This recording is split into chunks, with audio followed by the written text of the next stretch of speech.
Hello and welcome to the Daggum Podcast. I am your host, Coopbacca. Joined with me is my co-host, Crossbow Dan, and our anger correspondent, Jermalee. We're going to be starting off with our hot take, as we always do. And for our interview segment, we actually have a special guest. He is the owner of StarWarsReplicasUS on Etsy, so we will go more into that in the interview segment. And for our final segment, we are going to be breaking down and ranking our list of the Star Wars movies. So, without further ado, Dan, let's go into our hot take. All right, this week's hot take has to do with the last episode of Mandalorian in season 2. So, spoiler warning: if you have not seen it, you're gonna get it spoiled, and if you don't give a fuck, then just listen in. All right, my hot take is that it should not have been Luke who boarded the ship and took Grogu from the Mandalorian. Reaction. Terrible. Worth Anyways. Yeah, I don't like that. Stop it. All right. So, here I've got a list of reasons. I'm a man of reasons. So, my first reason is the de-aging CGI just looked terrible. It took you out of the show. It took me out of the show, I think. I don't like de-aging CGI. Just never really works that well. So, are you saying you don't like Star Wars Battlefront 2, the original Luke Skywalker being in The Mandalorian? Yeah, I don't like the You're saying Rogue Squadron, Luke Skywalker, you don't like that being in The Mandalorian? You're saying that they probably should have made him look a little better in the last episode? Your recast. If they had recast him, I think I would have been a little bit more satisfied with it. I don't know, man. I feel like you and a bunch of other fans probably would have been just as pissed off with the fucking recasting. It would have been very divided, because I know people were pissed because the de-aging was garbage, and some people were like, well, if you recast him, that's also going to be like the same. Like, they're going to be pissed because it's like, well, it's not my Luke, like, Yeah, no Mark Hamill. One way where neither of those groups are pissed, if it wasn't Luke. Ooh. It's true. I mean... But y'all could just stop being salty bitches and get the fuck over it, too. I was a little shocked about how bad it was, though. It was really bad. Out of all of the... I know that they've done it before. Out of all their digital effects, bringing people either back to life or, like, just bringing a character back on screen, like, digitally, I feel like it's looked better. Grand Moff Tarkin looked a little silly in Rogue One. Like, he stood out, but it still definitely looked like Grand Moff Tarkin. Leia at the very end of Rogue One, again, kind of the same thing as Tarkin, kind of looked a little... You could tell she's fake, and the mouth movements were kind of weird. But she looked real good. My question is, how did Fast and the Furious nail it with Paul Walker and, like, adjusting his character to CGI sometimes after his death, and no one else can do that properly? Well, Marvel did it with Sam Jackson and Captain Marvel. He looked phenomenal. Like the de-aging. Yeah. Right.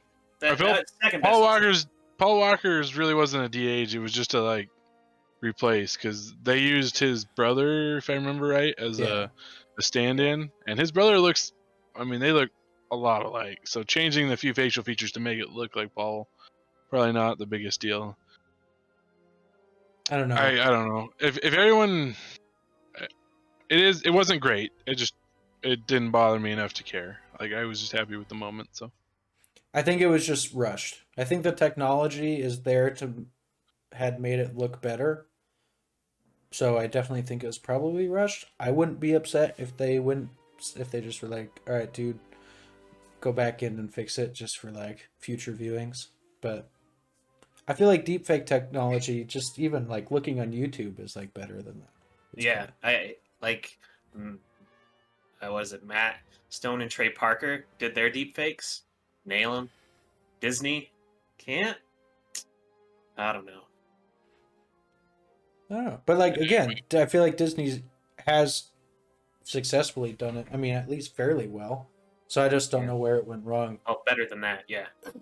With this one, it's definitely the worst that I've seen. I initially viewing. I mean, I've seen that episode about 3 times. First viewing, I was too excited to be like, I'm not gonna let this ruin it for me. Like, it looks silly. I acknowledge that, but I'm gonna live in the moment for now.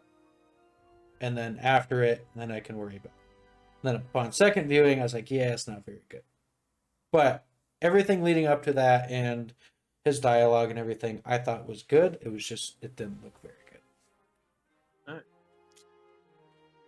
I would have liked, I was hoping the whole time that they would have just got Sebastian Stan. I'm like, if you're going to get somebody to look like him, he looks exactly like fucking young Mark Hamill, so fuck it. Okay. All right, ready for my next point? I don't know. Am I gonna? Ooh.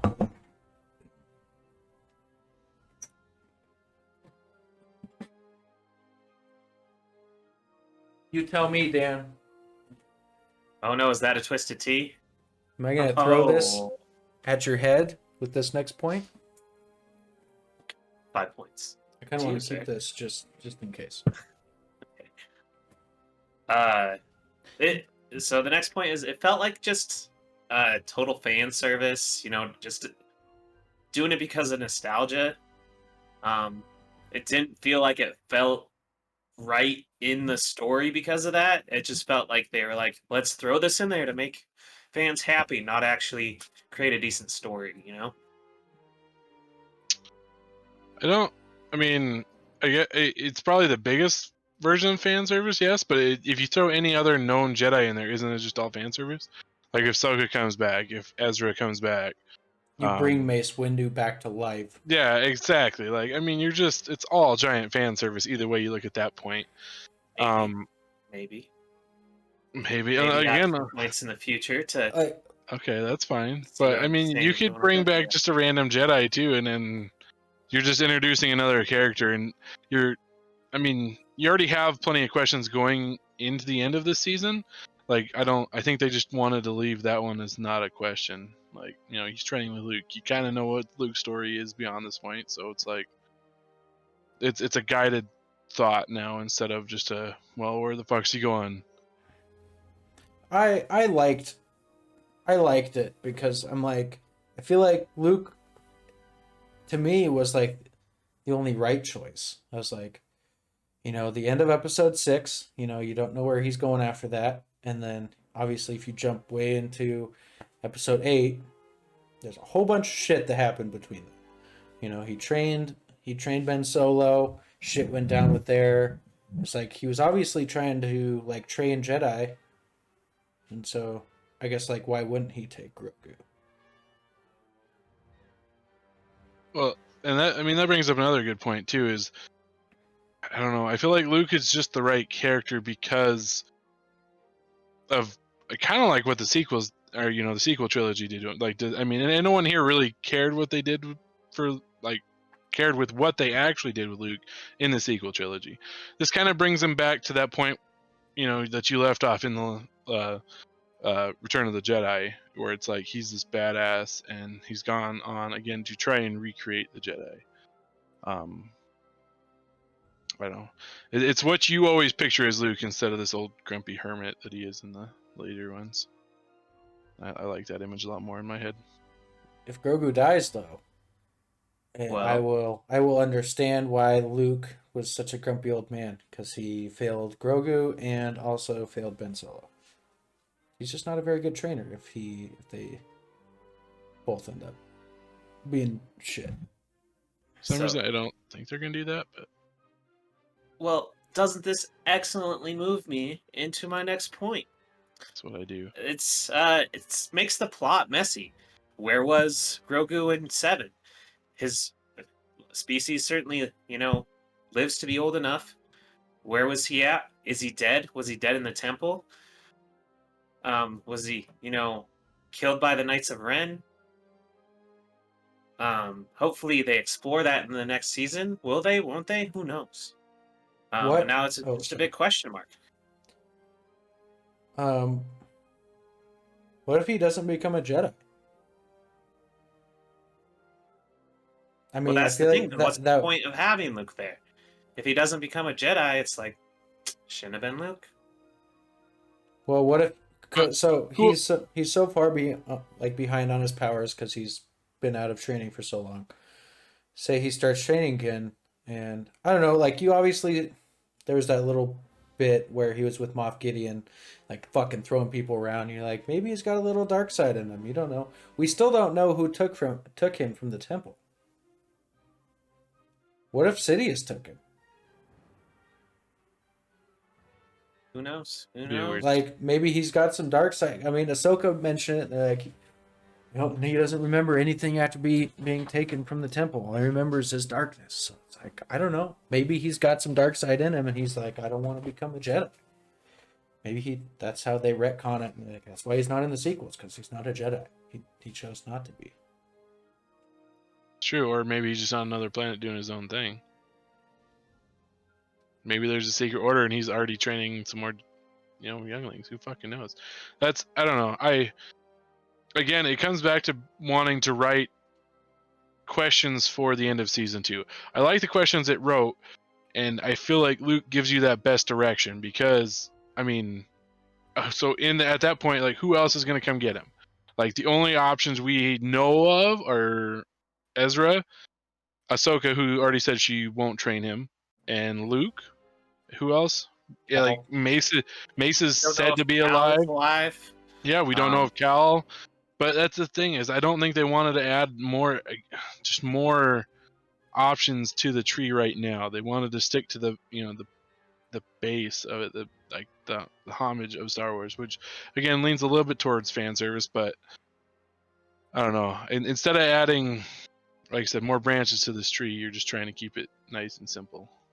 But I mean, the tree is already full grown, and you're just like, kind of like, oh, the branch goes this way, or maybe it doesn't. I don't know. It just makes for a weird scenario.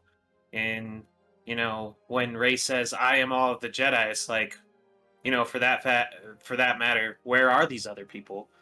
That where is Grogu at that point? Is he dead? Right.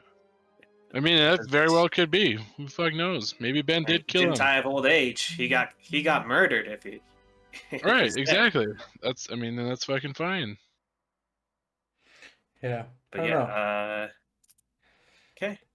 I think the big point though is that clearly Grogu was not a thing when they were making the sequels. So obviously that's why he wasn't mentioned in the sequels, because he wasn't a thing. Mm-hmm. Mandalorian's like, we're going to make this character, and I feel like the only reasonable explanation would be to send him with Luke to kind of tie into the sequels, because they're trying to retcon, fix some stuff, some kind of plot holes into the sequels, and just kind of make them a little more sense. Again, my guess is you're making it more messy that way too. But if you bring Cal Kestis in it, that's also going to make it messy. I don't know. That's true. I feel like that keeps it on a straighter line, because if you like Ezra or Cal, it's gonna, instead of keeping down that line into the sequels of him training, I feel like it's gonna start branching off to that side again. Kind of how Jeremy was saying, it's like you're gonna start branching off too much, and then there's gonna be even more holes. So it's like, well, how does Cal tie into the sequels? How does Ezra tie into the sequels? Exactly. I mean, and you already have, like we were talking about earlier, and you hate time travel with Ahsoka. Like, Ahsoka's technically supposed to be there for the the sequel trilogy too, isn't she? Like, she's in theory alive, like, unless she died again somewhere after, we don't know. Like, it's messy. Look how big the fucking universe is. Like, just because Rey thinks she's the last one doesn't mean she actually is. Ooh, I'm so glad you said it. Just think of how God, big the universe is, because this now ties me into my next point. What would you do without me? Our guidance correspondent. This is supposed to be a big universe, and I really liked the theme and like the kind of feel of season 1 of The Mandalorian just being a guy in this big universe, you know, doing his own thing. And season 2 as a whole kind of separated from that. Now he's a part of it.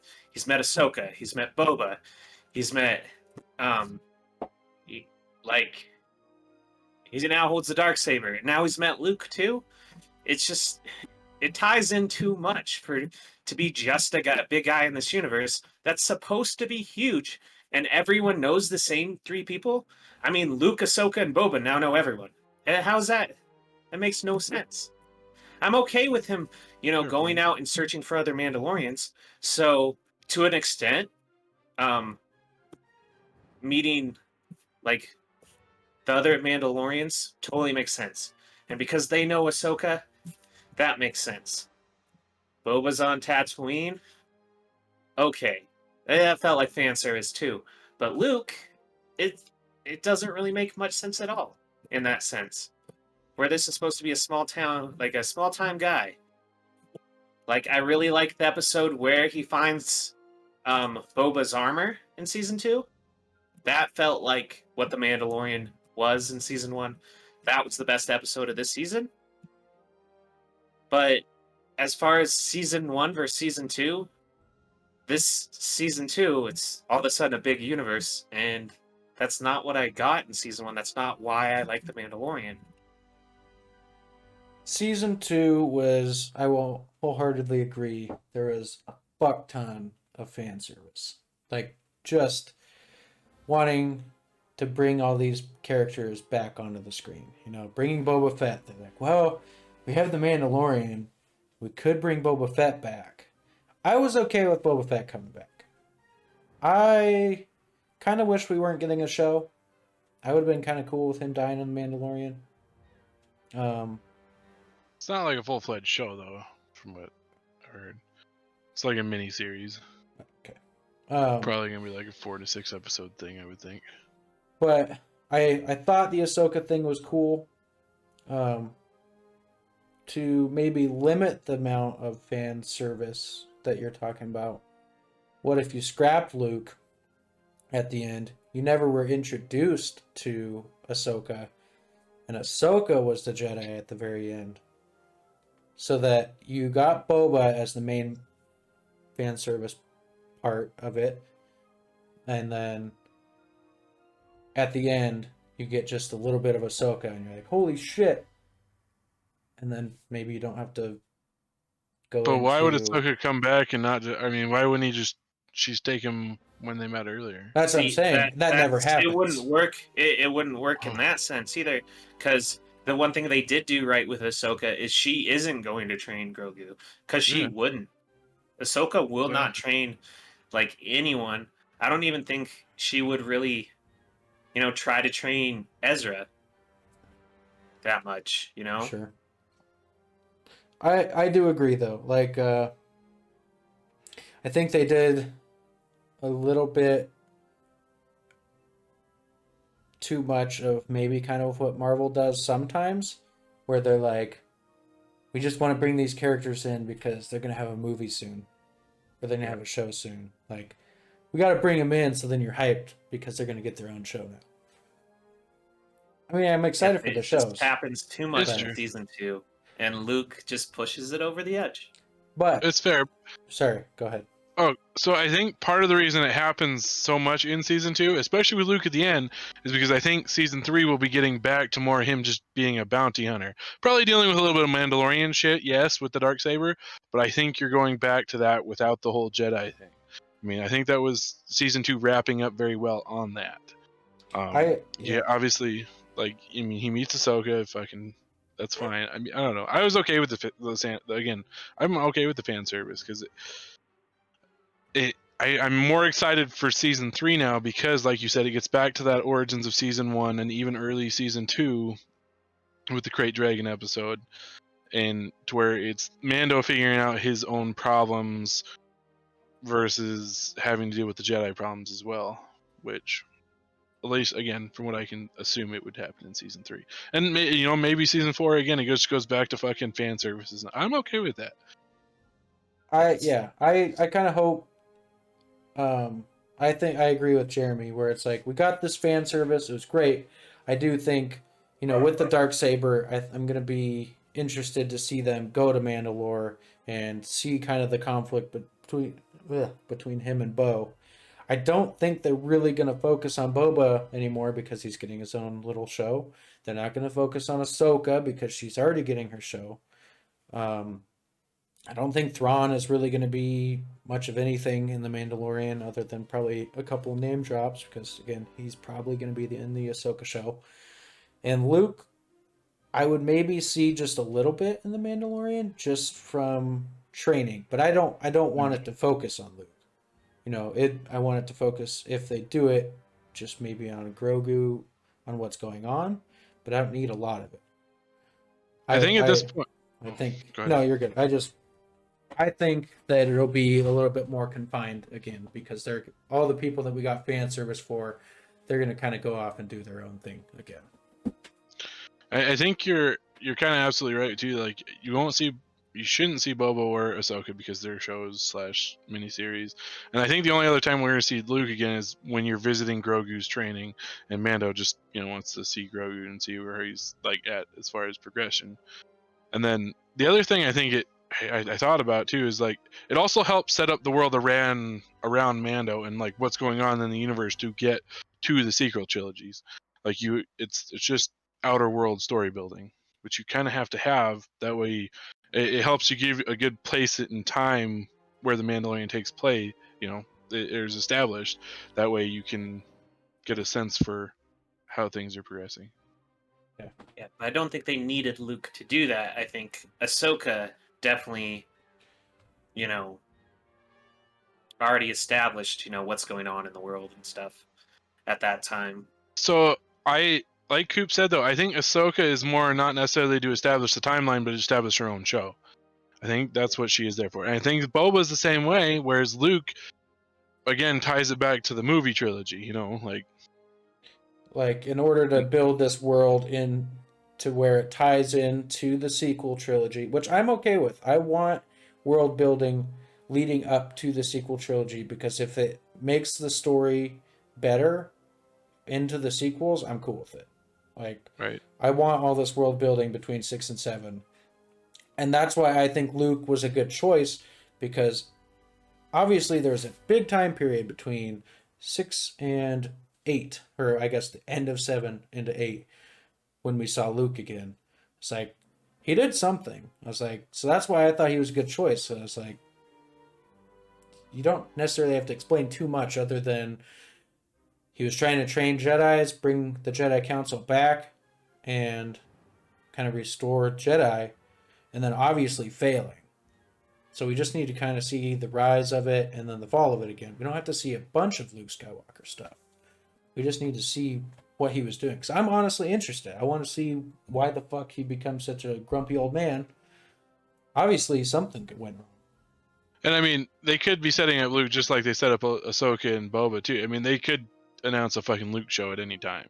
Which I don't want, truly. But, I mean, I would watch it if it came out, obviously. But yeah, I don't feel like we necessarily need it. I feel like there's enough need for it though, because again, the sequel trilogy fucked up Luke for so many people. Like, it's just kind of it's reestablishing this hero that everyone had in their minds from 6, and then rebuilding him up for what they did and knocking him down in the sequel trilogy. Which I think this episode, that episode, it was so happy to. I mean, I was so happy to see Luke just be a badass and fucking run through the goddamn the elite shot. Yeah. Death Troopers. Yeah, I'm still like, no, it should have been Luke. And I have some other people. My last point is those other people that I would rather have seen. I was just gonna ask, so cool. So let's go through it. The people that I feel would have been better. So I feel like Cal would have been better. You already have a great actor that plays Cal in the video game. Could have came in. Would have been super easy. Cameron Monaghan? Again. Monaghan. Could have been there. You'd have to age him up a little, but aging up is a lot easier than aging backwards. I think it would have been better. If you just gave him a beard, he'd be fine. Yeah. I think obviously there's more to his story, so it'd be nice to know the rest of his story, where we already know the end of Luke's. Obviously we don't know some of the middle there, but it'd be nice to know where Cal is. Obviously I think there's going to be another video game for them to do that, which is fine. But yeah, I thought Cal would have been a better choice. You guys want to discuss that, or do you want me to continue? I've only played the first mission in that game, so I can't really discuss Cal all that much yet. I literally just bought the game, so same. Okay. Not that I don't want to, but having the actor there is great because he's young, and it'd be cool. I know a bunch of people really liked him, and it would have been cool to explore that. But again, I feel like you're setting yourself up for a show again, and then to your point of, well, I don't know, it's going to be branching off too much, and then you're going to, where does Cal tie into the sequels? Kind of your same thing with Grogu wasn't mentioned in the sequels. Well, neither was Cal. So then if it's Cal and Grogu, neither of them were mentioned in the sequels. Or Ahsoka. There's so they weren't thinking of these things. We already have before. Those problems already. Yeah. So, and they're trying to fix it, though. I think that's why they're doing it, because they're like, let's build this world. I could even see a little mini-series coming, in between maybe an episode in the sequel trilogy to almost fix some of those plot holes. In between 7 and 8, then that's when they explain, this is where Ahsoka got tied in. I think they're going to fix it. The other thing, hang on. I go just one little quick more tidbit on the Cal thing. The other thing is, do you take him away from the video games? Because so far that video game was pretty good success. Do you take his story out of the video games, or just let it progress through the video games? And I mean, from what it seems like, they want to just stick to the video game with him. As far as I haven't heard any rumors of bringing the live action shit. I'm not saying you can't do both. I'm just saying, if it's the moneymaker on that end, All right. My second character that would have been better than Luke is time traveling Rey. Just kidding. This is hilarious. No, my second. Yeah, there you go. Hit him, Coop. Take this twisted tea to the head. Should just fucking walked off camera. So if we're accepting that, put this and just leave. If we're accepting that Luke has trained other people, and we know that he has trained Leia, who is older, it would make sense that he would train older Force-sensitive people. You could introduce a character of any age, of any development.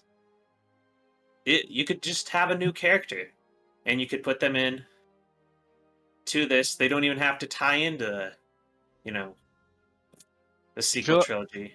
I feel like the end of season 2, with all the shit that was already going down, you're not going to introduce a new character right there.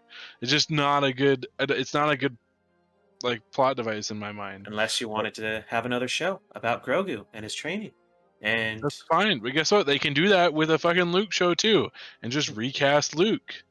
And it's more stories and more fill-in for an already established character that is already loved, versus trying to build another new character. Not that Dave Filoni and Favreau at this point can't build characters in this universe, because they've proven they can. But why have to do that when you can use an established character, and especially when people want to know more about what happened between the 2 points that we've already established? And who doesn't want to see that? Who doesn't? Coop said he doesn't want to see it, but I would love to have a Luke show. I'd love to watch it. Well, I just am tired of the retconning. So it's you got to retcon more stuff about Luke. If the sequels didn't fuck up, we would be having to retcon. Exactly. Star Wars fans weren't such assholes and just accept things for what they were. I don't know.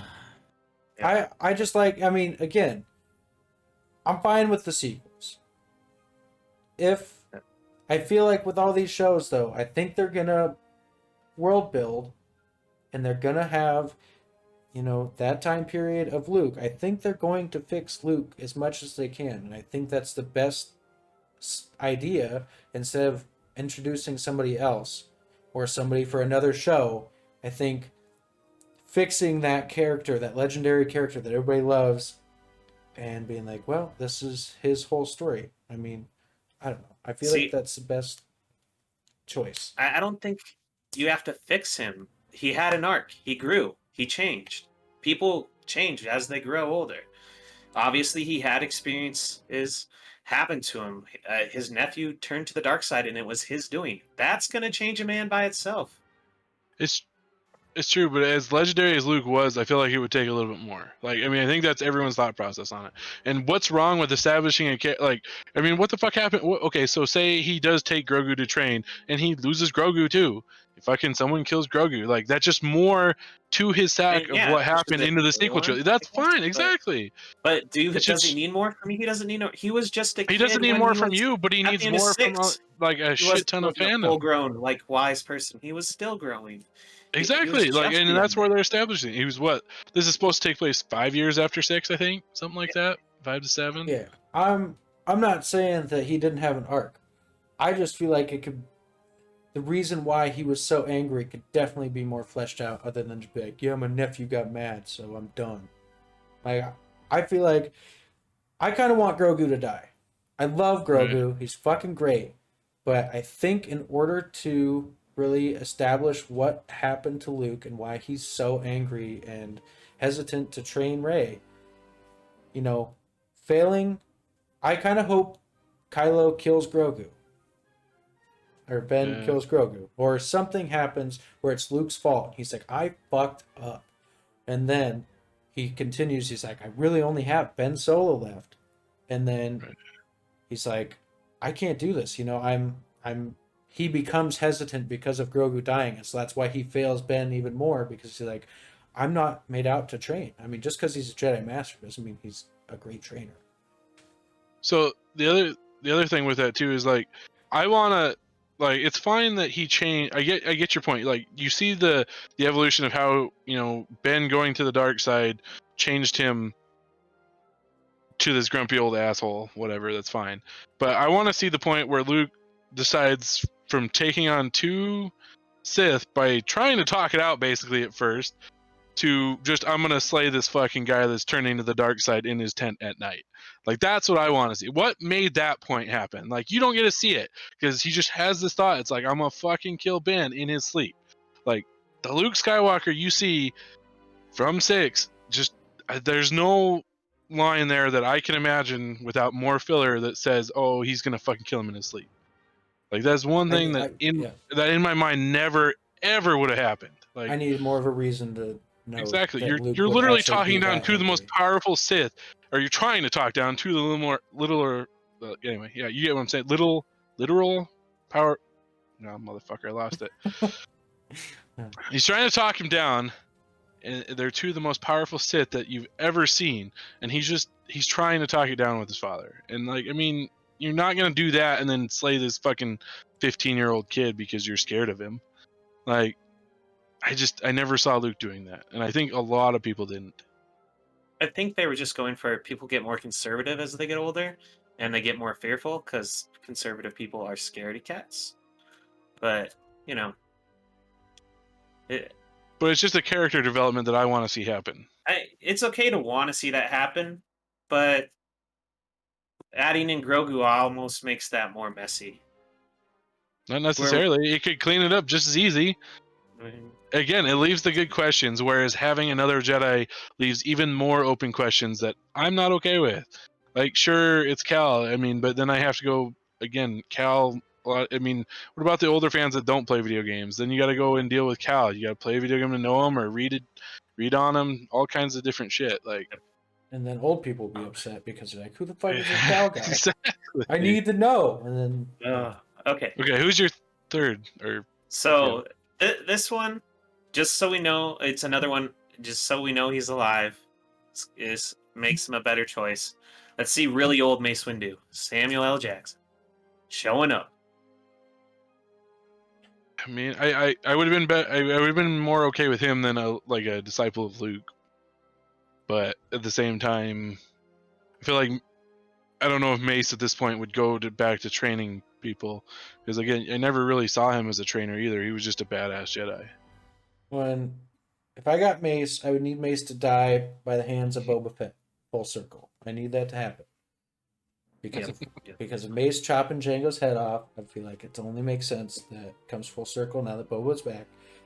But to fight against your own point, Dan, we're going to be bringing back Mace Windu. Why are we just bringing people back? You were all angry about Boba Fett and Ahsoka being in the show. Why are we bringing all these characters that don't need to be in the show? We're going to bring Mace Windu back to life. God damn it. I know. I just, it would have been cooler than Luke. That is my point on that one. It probably would have been cooler. If we're going to do it, let's go cooler. Okay? But, all right. You ready for my last one? We'll shock. Yep. Palpatine. Tarkin. No. Get it? This Shocking. one is actually what I would have been most satisfied with. It's a character that hasn't been established yet, other than in Legends.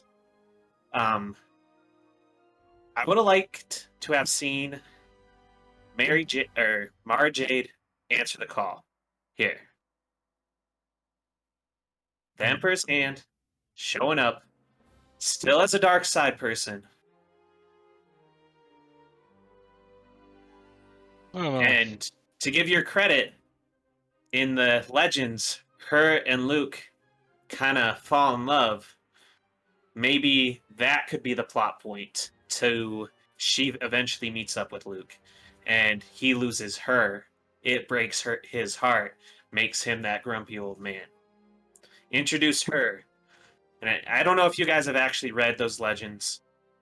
Excellent character. Not all of them, but she would be a dark side person in this. A dark side person showing up. Slight plot twist. And here's the thing about it, is if you go with that dark side person, Mando doesn't realize it, gives it up to her. All of a sudden, you now have a plot point for season 3 where he's like slowly realizing, like maybe Grogu reaches out with the Force and is like, hey, something ain't right here. And he gets that uneasy feeling, goes, realizes, oh, this isn't a great person. But at the same time, they help convince her to be sort of a good person.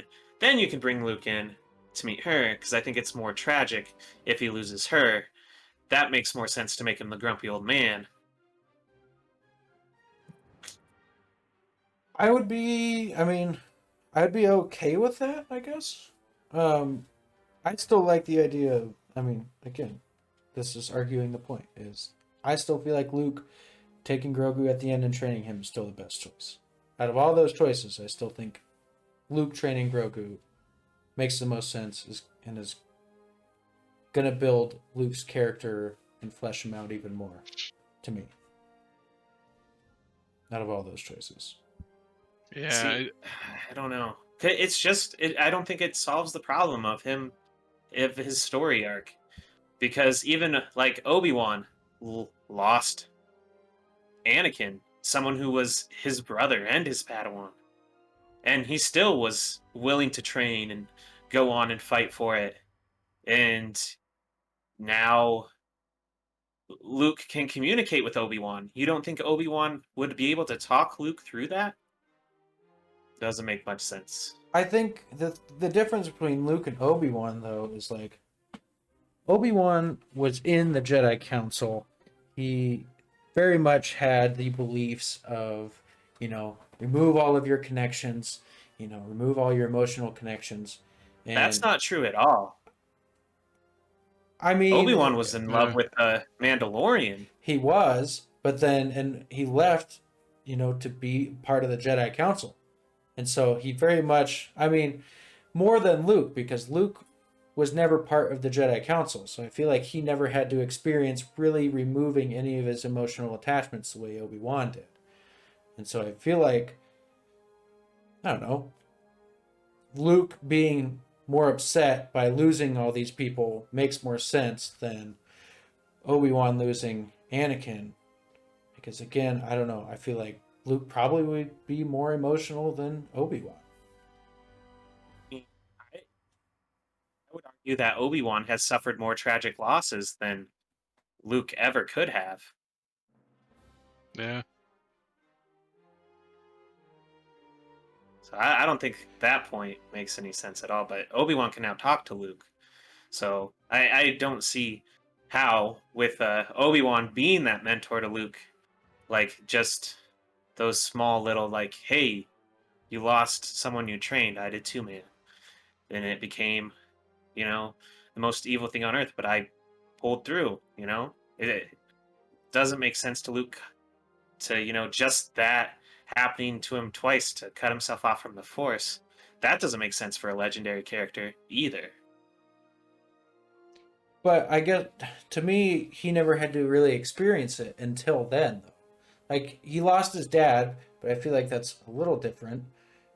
And the way that ended was not just like a tragic loss. It was obviously like a sacrifice. I would argue that Luke never lost his dad. He regained him. Sure. And I mean, I'm saying just for the sake of losing people, Obi-Wan probably did lose a lot more people. And that's what I'm saying is Luke never really experienced that sort of tragic loss the way Obi-Wan did. And so when he loses Grogu and Ben, it fucks him because he's never experienced it the way Obi-Wan had. Maybe Obi-Wan's able to hold his composure a lot more because he was trained within the Jedi Council to believe that. And Luke never was. But Obi-Wan is now a Force ghost that can talk to Luke and walk him through all that. And you don't think they're in communication? I mean, yeah, I guess. Yeah. So it doesn't mean Obi-Wan like, makes it before Luke's like, I'm going to shut off. Yeah, maybe he shuts out Obi-Wan. I don't know. There's a lot to be obviously retconned at this point, which I know you don't enjoy, but I feel like, again, my point stands that I think Luke is the best way to go about it because it ties everything together probably better than anything else could. Without branching, I think Mara Jade ties things. That's what I would have seen if I could. It ties, except again, that goes back to introducing new characters to people that don't know the Legends continuity. I mean, so Thrawn was originally introduced in the same book that Mara Jade was. That's fine. So if we're accepting Thrawn, might as well. But Thrawn's canon. I hope Mara Jade becomes canon. And that's fine, but at the current time, she is not. So I'm just saying, like, and that's fine. They could do that. They could do it in a Luke show, too. They could establish Luke and then introduce her, Dan. Like, yep. I just think Luke is the best starting point for Grogu and continue on with their universe that they're building, especially with all the shows and shit. Who fucking knows how anything's going to tie into whatnot here and there. Yeah. Because if Luke loses, like his father, loses the love of his life and gets to that point, we could see his father in him. And we're like, oh, that's the Skywalker in him. He's almost going evil there because he legitimately lost, the love of his life. Okay, that's just like again, his father, that's but then fine. He's like, no, I can't be my father. My father turned good. I have to cut myself off from the Force. That makes sense. I like that. I like that a lot, but I don't think you start with Mara Jade here. I think you start with Luke. You don't introduce just a random character at the end of the show for no fucking reason. Luke makes the most sense, and now you could, and again, to that point, you could just branch off and now introduce her into the next season. Again, that's a great idea. I really enjoy that idea. Sorry, Coop. Yeah, no, you're good. But yeah, at the end to introduce her, I don't think that's the best idea. Yeah, I mean, everyone have been looking like, who the fuck is this? And why are they giving him to it? Like, giving Grogu up. And I don't think, does Grogu trust anyone but Luke? Because, especially on Typhon, he had the connection with Luke. Yeah, they knew each other from somewhere. But he could have had that connection with anyone. And we don't know if, like, someone whose dark side could not have connected at that point. That's true. And misguided, But if there's any Jedi at that point in time that's going to connect with anyone, who's it going to be? Fucking Luke Skywalker. That's who. I don't know. Don't like it. Suck it. No. You don't have to like it Shouldn't because it have been happened, bitch. It's too much. There's too many other opportunities that are better for it to be Luke, and plus the CGI sucked. Well, You didn't have to do it. I can't argue the CGI. Wouldn't Mara Jade just be more fan service, Dan? To me, Everything at this but point not is to anyone else. Just a fucking stormtrooper shows up, kicks all the fucking Death Troopers' asses. Yeah. The one stormtrooper that can aim. No, Timothy Zahn is the best Star Wars author ever, best content creator for Star Wars, and he created Mara Jade. Get at me, Timothy Zahn. You're the best. Not George Lucas, not Favreau or anyone else. It's you, bud. Literally reading his he had to rewrite his trequel. Reading one of them right now. His original trequel, which is Legends, was awesome. Well, have him direct an episode of The Mandalorian, have him introduce Mara Jade, but it shouldn't have been Mara Jade in the last episode. Should And have. it wasn't. Suck it. Should have been. I would have been I don't so know, happy. man. I just don't. It's hard to say any better creator than fucking Filoni at this point, in my mind. Have you read Timothy Zahn's I haven't books? read all of them. You need to read his books. He is so good. Creating Thrawn is just so great. I did love Thrawn and Rebels. Yeah. So I mean, OG Thrawn in the original, now Legends trilogy. It's great. Reading the new G Thrawn in its new trilogy, so hopefully that's just as good, but it might not be. But no, that's what I would have liked to see the most. And so she was dark side at a point. I would have accepted her still at the dark side because that leaves for more story, or reformed because we could delve into her backstory, and maybe Luke is training her, and she's one of the trainees Luke has. But I think that's the tragedy we need to see, and you need to put that in somewhere. Again, I like the idea of it. Yes, I think the other thing that we're kind of maybe I don't know. I feel like it was almost a safe bet, which obviously it was a safe bet to do. What I think at this point Star Wars kind of needs, because look at what I mean. Rian Johnson went pretty far out of the fucking blue with. I like his thought though. I really loved what he tried to do. Exactly. He just executed it poorly, which is like that's me, And that wasn't the safe bet though. Like, I mean, that's the thing. And Filoni and Favreau were like, well, let's take a little bit more of a safe route, but it worked out very well. And I think it gives you a very, very good jump off point for season 3 and everything else that's going to happen after. I don't know. I wish they would have stayed closer to season 1. I know something happened with Grogu, so it's something did, but I feel like I really like it. I feel like season 1 establishes the characters, and season 2, much like I feel like most of the actual like anything episodic for Star Wars is like you always have those like the episode arcs that are building around, you're building around the galaxy and shit. You're not, and then you go back on the little arcs of just the characters themselves doing their own little thing. So I think it works. You need like that balance in this giant universe. Huh? I just hate that it's a giant universe and everyone knows Ahsoka and Luke. It's true. It's like, sure, there are a few Jedi. Cool, we know there are a few Jedi, but they know everybody. It makes it seem like they're a lot less scarce. Right, I get it. But when you're dealing with the Force too, who fucking knows? But there's not a ton of Jedi left either. So it's like there wasn't a lot works to in call mystical out ways, to. man. Yep. And he's probably the most powerful Jedi that existed at the time. Maybe not. Who knows? It's Star Wars. Anything can happen. Wait, was Rey born yet? No. Yeah. Well, maybe. How old was Rey? I don't fucking know. I don't know. Rey's born. He's not. She's already. I mean, even in non-existence, she's the most powerful Jedi. So. Yeah. Well, that's time traveling Rey. Should have been it. Dark side Rey. If Dark Rian side Johnson truly had the balls, he would have killed Finn and had Rey turn to the dark side.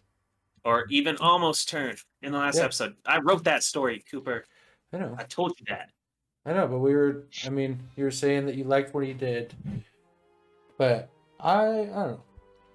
Everybody says he had balls to do what he did, and I'm like, he had balls to undercut the original trilogy, but he didn't really have the balls to do anything else. Like, yeah, he needed to actually have balls. You kill Finn. You kill Finn. Yeah, you kill Finn and 8. That trilogy is amazing. Like, do what you want, undercut you can do what you so want. much with 9 then. But if you're actually gonna make something like take some risks with Star Wars, then fucking kill one of your main characters. Yep. I mean, 7 was so good because Han dies. He acted ballsy, but he wasn't. Yep.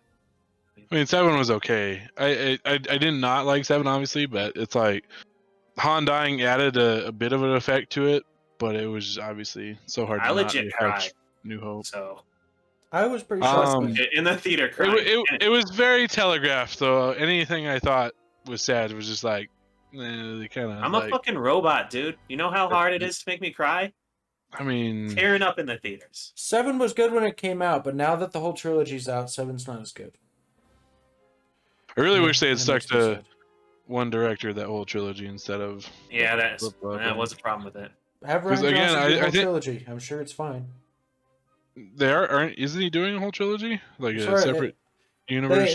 They said he was, but who knows at this point. I mean, I'm okay with that. I am too. Again, you gotta stick with one. You can't fucking flip floppy shit. And he's a good director. Like, people shitting on him saying he's a terrible director. It's not true. He just made a bad Star Wars director. Yeah. Well, and again, he's not even a bad Star Wars director. He just made a bad. At the current time, he is a bad Star Wars director. Yeah, that's fair enough. Right. But if you make that story into a trilogy, then he can redeem himself. He can. And I'm sure he will. All right. Okay, let's move on so we can start talking about these movies. All right. Well, we're gonna move all over. Agreed. Shouldn't have been Luke. I was right. Into our. Fuck off! You were wrong. I was so right. No, you're so wrong. In no way were you right. I rate Star Wars better. No, the only thing you were correct with is the CGI bit. Terrible. And that doesn't even have anything to do with Luke. I'm okay with that point, but you build off of Luke. You don't build off of her. No, introduce the character. It just raises more questions, you idiot. But questions I want to have answered. I honestly don't care what happened. Except your questions can get answered along with everyone else's by having Luke start that process. Correct? No. Whereas I feel like our questions don't get as answered nearly as well with Mary Jane starting that process. Or Cal. Or Mace. Or any other option you fucking decided to spit out your blab hole. They are all better options than Luke. Every single one. Nope. You're just causing controversy. Especially any disciple of Luke's. Just some random douche. I mean, if they're old enough to be off on their own, then we don't have to ask questions of where they are in the trilogy. They're either off on their own or they're dead. Then they're not there. That's fine. Except why can't you just establish that logic with Grogu too? It's like if he's old enough to be by himself, which I'm pretty sure by the time the sequel trilogy starts he is. That's one less character you have to say, oh, they're all doing their own thing. Exactly. If you do now there's just more Jedi Grogu, fucking they'd be like, nowhere where's doing Grogu nothing? And Cal? Where are they? Where are they both? Where's this douche that trained Grogu that Dan wanted to? Now that it's like, oh, Grogu was trained by Luke, it matters to the end. If this other person, and maybe he was somewhere it matters though. We don't know yet. You're like, cool. So you're doing your own thing now. Cool. You don't have to tie in later. The rest of the universe isn't trying to look for you. It's wrong, Dan. Sorry. Nope. This can't be Luke. Give me someone else. It was Luke, creative. So I'm pretty sure two of us win this fight because Luke is in there. Creative. Jon Favreau, if you're listening. Dave Filoni, if you're listening, be more creative. Yeah, you tell Jon Favreau that he has to fucking do anything more creative when he's starting. Chef. You're great in chef. You also make good. I know you're a good food person. He didn't kick off. He didn't kick off the entire MCU and reestablish the Star Wars universe with this show. Feige's responsible for the fluidity of the MCU, but No, Favreau kicked it off. I mean, Feige has a a very big majority of it, and probably at this point a vast majority of it. But you cannot tell me that it doesn't start with Favreau. Yeah, he's fine. It made a good Iron Man movie. We'll say that. Chef was still his best work. I just want to watch him shit on you and then punch you in the face. I do too. Or vice versa. Whatever works better. Let's get him on the podcast just to shit on Dan, tell him how wrong he is. He's fucking great. No, he'll agree with me. Be like, yep.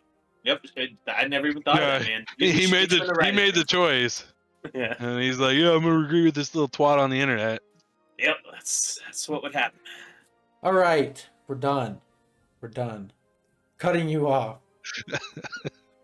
All right, we're gonna segue into our interview segment. Again, we have a special guest this time. His name is Bryce from StarWarsReplicasUS. He is the owner of, that's right, man. Again, StarWarsReplicasUS on Etsy. He makes custom-made Star Wars hilts. So we're going to jump into that, and we'll continue right after this transition. Thank you for listening to the Daggum Podcast. There are new episodes available every Monday on YouTube, Spotify, Apple Podcasts, Google Podcasts, and more. Stay tuned as we move on to our next segment of the episode. Enjoy! Welcome to the interview portion of the episode. Today we have a special guest. We have Bryce from Star Wars Replicas US. That is his own little independent company on Etsy. I am a new customer of his, so I really wanted to sit down and talk with him and kind of get to know him a little bit. So I guess we'll kind of roll right into this here. So my first question, I guess, would be, how old are you? And I guess tell me a little bit about yourself. Yeah, so I'm currently 20 years old. I'm a sophomore studying mechanical engineering at the University of Louisville. So I guess that's kind of what got me into owning my Etsy shop, is that with mechanical engineering, I want to go into design engineering, which does a lot of like 3D design on the computer, which heavily relates to 3D prints and things along those lines. So that's kind of where the interest sparked. Sweet. Yeah. All right, Dan. Yeah, I guess you go right ahead. You can ask him the next question. Okay. So what is it like going to college in the midst of a pandemic? It's interesting, man. So my first year, I got, the whole fall semester and about half of my spring semester in before it all hit. So, I was at least able to get that starting experience of what it would normally feel like.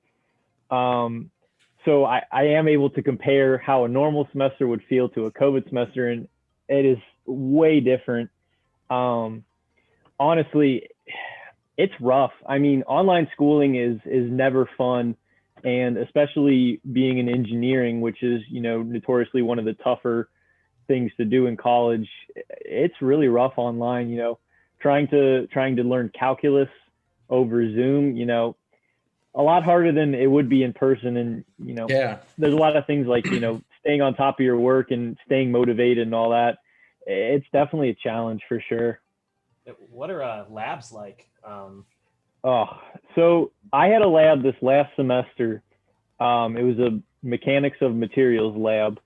And so basically we weren't able to do any of the lab ourselves because they couldn't have us going in person. So they would send us videos of them doing the lab, and we would have to dissect the data from the videos, come up with our own lab reports off of that. And, basically just adding extra steps and extra work for us on top of what it would normally be. So yeah, I mean, I know it's different for every lab, but that was how my lab specifically went. Yeah, I feel like I finished school just in the nick of time there. I couldn't even imagine doing it because, I went for pretty much computer related, like just labs and things like that in college. It's like, what do you even do if they're like, all right, we need you to manually, set this switch up, and it's like, right. I mean, cause how do I do that? I mean, there's programs and things, luckily, but it's like, I don't know. I can imagine like I feel like engineering and things like I don't know, like nursing degrees. Those kind of labs are so hands-on that it's like Definitely. do that. Yeah, the biggest challenge is just it shifts the focus from the professors to you. Like a lot of the things that would normally the professors would do for you, you end up having to do for yourself. So it sort of doubles the amount of workload you would normally have during a semester. Sure. Ugh. All right. Well, I guess outside of college, maybe more so in the workforce. I mean, you don't have to mention necessarily what you do, but how has COVID like affected you, like personally? Like, has it? Honestly, not too much. So, with my degree program, I'm in school all year round. So I take summer classes, every summer. So I don't really have an opportunity to have like a full-time job or something like that with the way that my classes are set up. So like taking summer classes over the summer completely online, I wasn't really able to do much in terms of working. I did take a part-time job at Amazon, actually, like just warehouse work. So I don't know, COVID hasn't affected me too much beyond just the scope of like how schooling is working. Sure. Yeah.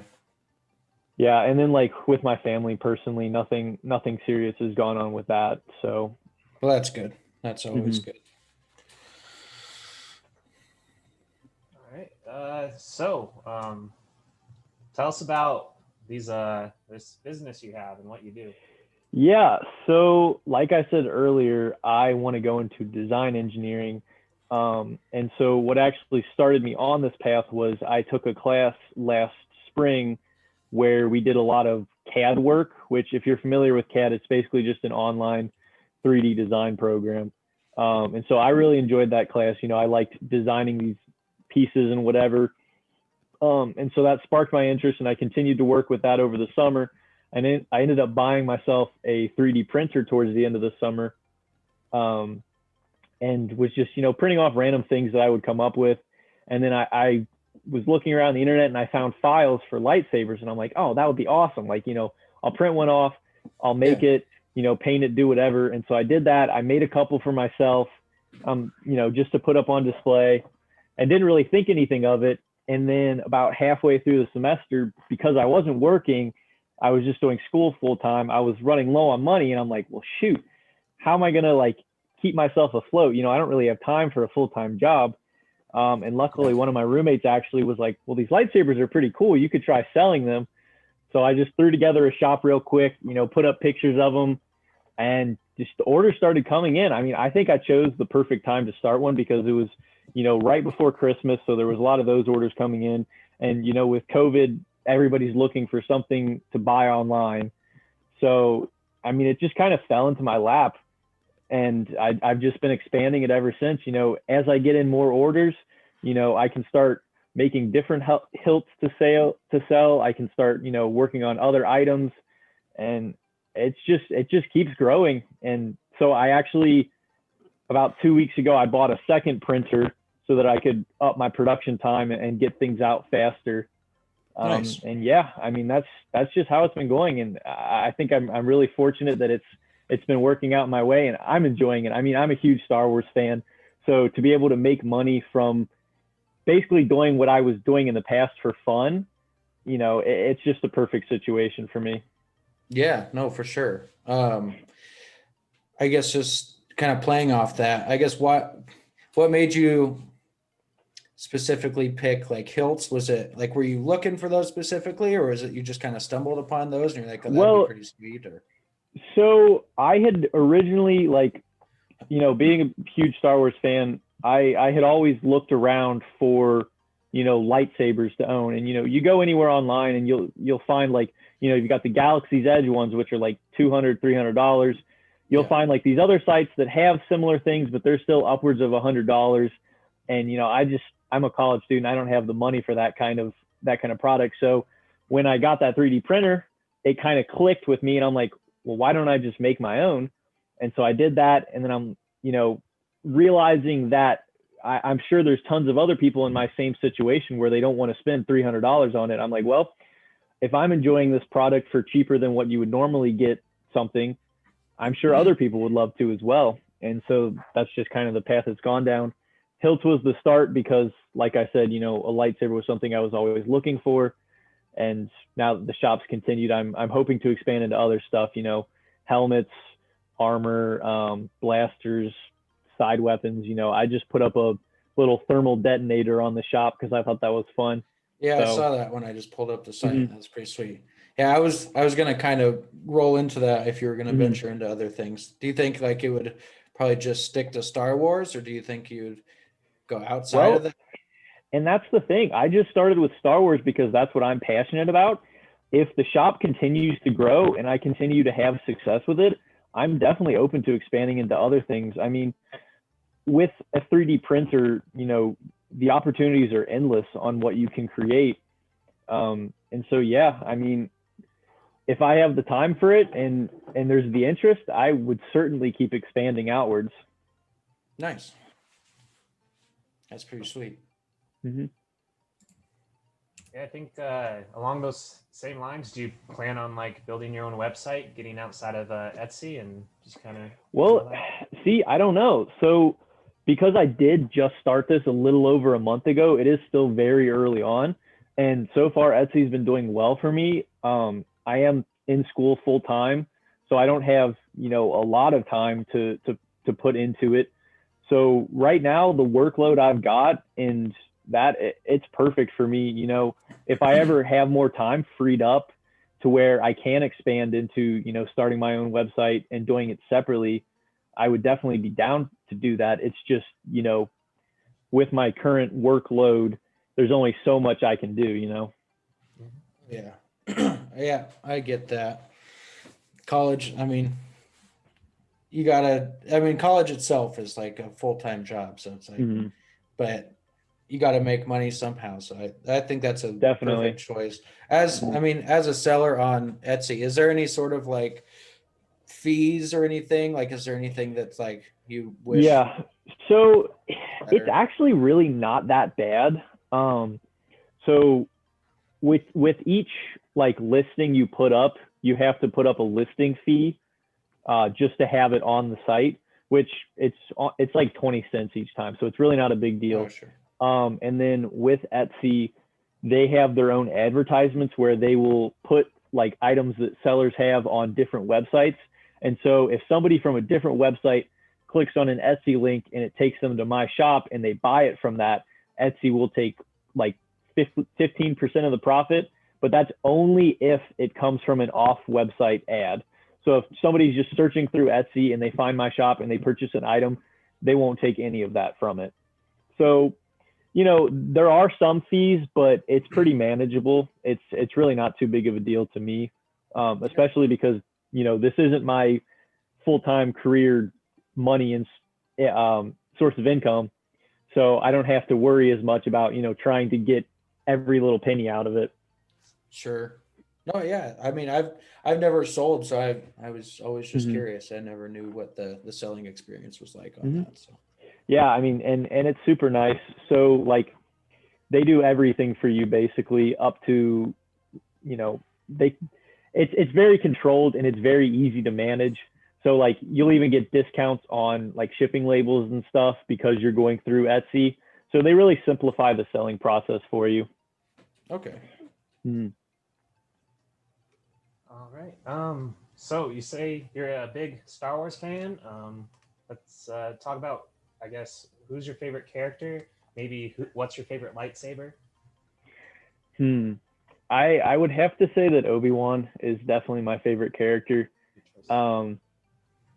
He's honestly, like, I feel like he has one of the most important roles throughout all of the movies, So that's definitely why I really enjoy him. I just, enjoy his personality. Ian McGregor is, a great actor. He's done super well with it. Super excited for this new Kenobi series. Yeah. So he's definitely my favorite character. In terms of hilts, I think Count Dooku's would be my favorite, just because, it's such a unique piece with it being a curved hilt. It's something that you don't really see compared to the other ones. So yeah, that would have to be my favorite.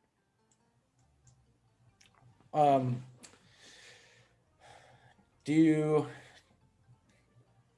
like the Empire or the Rebels more? That's a tough question. Honestly, I have to go Rebels. You know, you can't count out an underdog. Yeah, yeah. It's definitely easier to relate to as someone watching the movies versus the Empire. Yeah. I think I'd have to stick with Rebels. Fair enough. Okay, without going into too much detail, because I know as Star Wars fans, this tends to be a touchy subject. What is your feelings about the new trilogy? I don't know. See, my personal feeling is if you want to watch a movie, those are enjoyable movies to watch. You know, the visuals are great. The action scenes are pretty good. Overall, it's just a fun movie to watch. But as a Star Wars fan and someone who appreciates the lore and everything, I didn't love the way the sequels went with it. So, fun movie, but in terms of, you know, Star Wars lore and actual enjoyment of the history of Star Wars, not so much. Yeah, no, I get you. And I guess to kind of play off that with new Star Wars, are you all caught up on The Mandalorian? Yep. What have you thought so far? I guess just The Mandalorian as a whole. Like, where does it sit? You know, I really enjoyed it. I think it does something that you don't really see with a lot of the Star Wars, and that it shows like the smaller stories going on within the Star Wars universe. Because all of the movies have revolved around the Skywalkers, and for once we're getting a series that, you know, is completely separate from that, you know, until the very end with Luke. And it also does a really good job of really showing how legendary Jedi are in the universe, because I think we've been a bit spoiled in that regard, in that every single movie we've seen, you know, multiple Jedi in it, and it sort of loses how like mystical and all that they are. So seeing Luke come in at the very end, and that's like the first thing you saw of an actual like Jedi master, and how easily he took down all of the dark troopers versus Mando struggling with one. Like, I think it really paid respect to the history of Star Wars, and I really enjoyed it for that. Sure. Yeah, I've liked it a lot so far, for sure. Do you think it was the right choice going with Luke as the Jedi that comes to save him? So personally, in the moment, yes. I think that was a really good choice. It made the most sense to me. You know, there was a lot of theories of Ezra or Cal, but neither of them really made too much sense the further you went into it. My one complaint with it, though, is because, you know, you see in the sequels that Ben Solo burned down the whole Jedi Temple, you know, all of that was ruined. It kind of puts that question of what's going to happen to Grogu up in the air. And yeah. I mean, I'm sure they're going to do something with it where he's not going to end up dying, you know, with everybody else in that situation. But, you know, leaving that up to where that is a possibility was kind of, I saw that turn a lot of people away. And that's why people didn't like that Luke showed up, was because they felt that they were just killing off Grogu by doing that. Sure. Kind of playing off that, who would you have wanted if it wasn't Luke? Like, just out of your own selfish, like, this is who I want to see on the screen. Now, it wouldn't make very much sense at all. I had seen a few people throw out the theories, but like, I just feel like something that would be super cool would be to see Mace Windu appear, and to have had Boba Fett stay there and have that reunion of Mace and Boba, because obviously Mace killed his father. I think that would have been a super cool moment to see. But of course, you know, it wouldn't make very much sense with the timeline and with everything that had happened. It wouldn't make much sense at all for Mace to come back.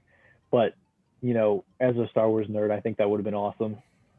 Yeah, I think it would have been cool too. I would have liked to seen it, like, if that was the case, seen it come kind of full circle where he kills, or Boba kills Mace Windu, and just kind of having that like full circle moment where you're like, well, you kind of deserved it, you know?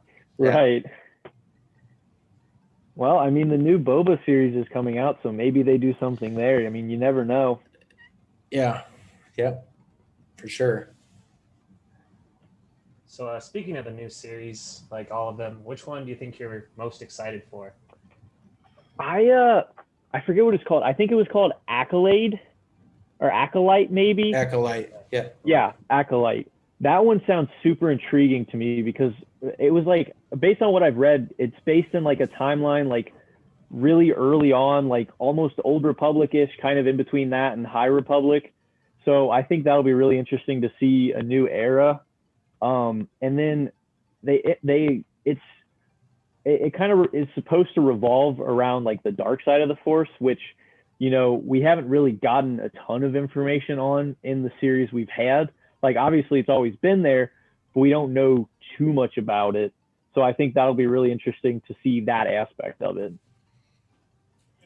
Yeah, I think that one will be cool. There's a lot that I'm excited for. I know, Dan, there's a lot that you're like, I don't know. I'm trying. There's a lot. I think they could do a lot of cool things. I think Bad Batch will be pretty sweet. Bad Batch will be awesome.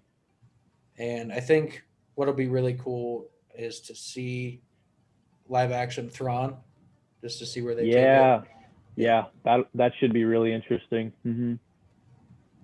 I know Dan isn't necessarily as excited for the Ahsoka Tano show because he felt like he felt like she already got her limelight, you know. That's so true. Like, well, we don't need a whole nother story. I know they're cashing in on Ahsoka, but true. I mean, she is one of the most popular characters now, so I can understand why. Yeah. Mm-hmm. Oh, I'm just trying to think. What was out of all the movies that have come out, including kind of the one-off movies like Rogue One and Solo, which one do you think is probably your favorite, and which one is your least favorite?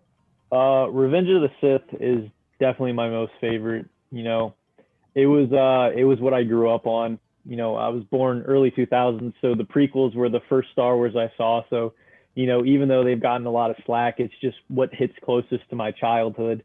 Sure. So Revenge of the Sith being, you know, the peak of the prequels is why it's always been my favorite. In terms of least favorite, I would probably have to go with The Last Jedi. I mean, I know it's a common one. It's a common answer for people that it's their least favorite, but I just didn't feel like it really contributed much to Star Wars in general. You know, not much happened in that movie. No. And I don't know. I just really didn't love it. I feel like you could almost pluck that movie out and you wouldn't necessarily have too much confusion between the two, like between 7 and 9. That's my exact feelings. Yeah.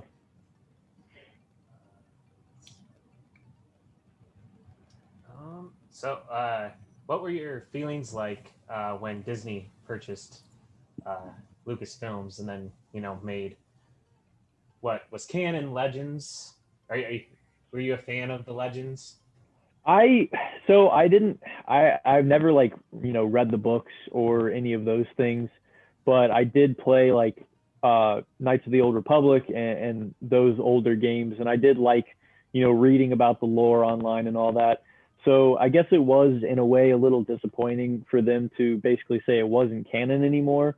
But at the time I had high hopes for it, you know, because basically they were starting with a clean slate and they could go in any direction they wanted.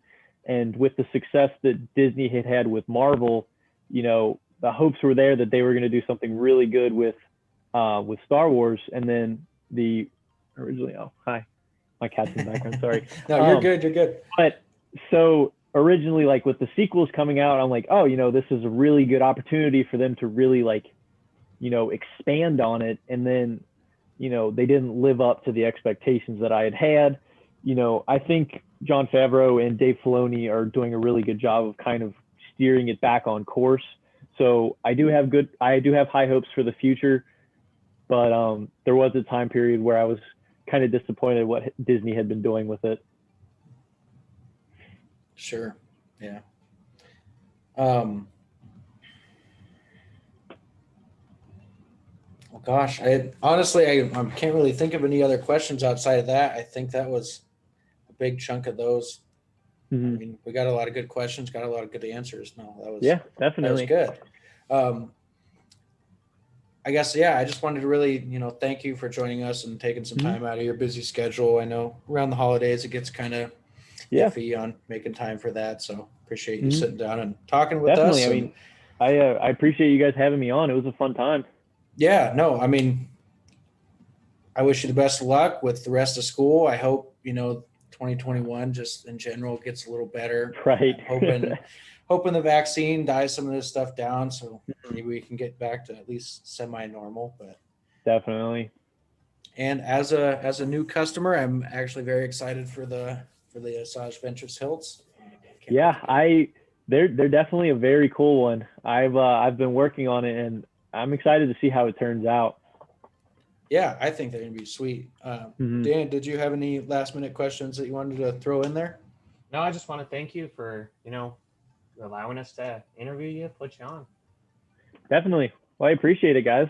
Yeah, no problem. Real quick, I mean, if you guys want to check out any of his stuff, he is on Etsy. The name of his store is StarWarsReplicasUS. He's got a good discount going right now, especially for the holidays. If you spend over $100, you get 15% off your entire order. As far as I know, I don't know if this is something you said or Etsy sets, but free shipping on all these. Yeah. So I do free shipping on all of my orders. That's one of the things that I just guarantee. That's super appreciated too. So I appreciate all the hard work that you're putting into this, and I hope you get a lot more customers, and I hope everything works out for you, man. Thank you so much. Yeah, thank you. Yeah, have a good one. You too. Thank you for listening to the Daggum Podcast. There are new episodes available every Monday on YouTube, Spotify, Apple Podcasts, Google Podcasts, and more. Stay tuned as we move on to our next segment of the episode. Enjoy! Welcome to the final segment of the episode.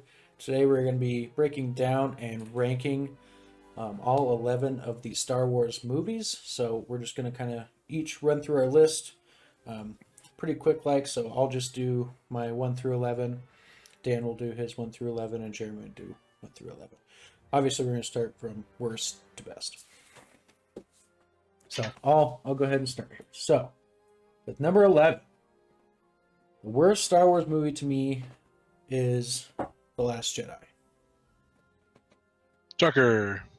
Oh my god. That's such a shocker. Number 10, I had The Phantom Menace. Number 9, I actually was having a hard time between 9 and 8. I feel like these are semi-interchangeable to me. But number 9, I put Rise of Skywalker. And then number 8, I did Attack of the Clones. I don't know. In some ways, I enjoy Rise of Skywalker more than Attack of the Clones. But number 7 is Solo, a Star Wars story. 6 is The Force Awakens. Number 5 is A New Hope. Number 4 is Return of the Jedi. Number 3 is Rogue One. Number 2 is Revenge of the Sith. And number 1 is Empire Strikes Back. Again, we'll go into further discussion after we run through our lists, but we kind of wanted to walk through these, get our list down, and then we'll kind of break them down as we go. So Dan, start your list. All right. So at number 11, I also have episode 8. At number 10, I have episode 9. At number 9, I have Attack of the Clones. At number 8, I have A Phantom Menace. I also put Solo at number 7 and The Force Awakens at 6.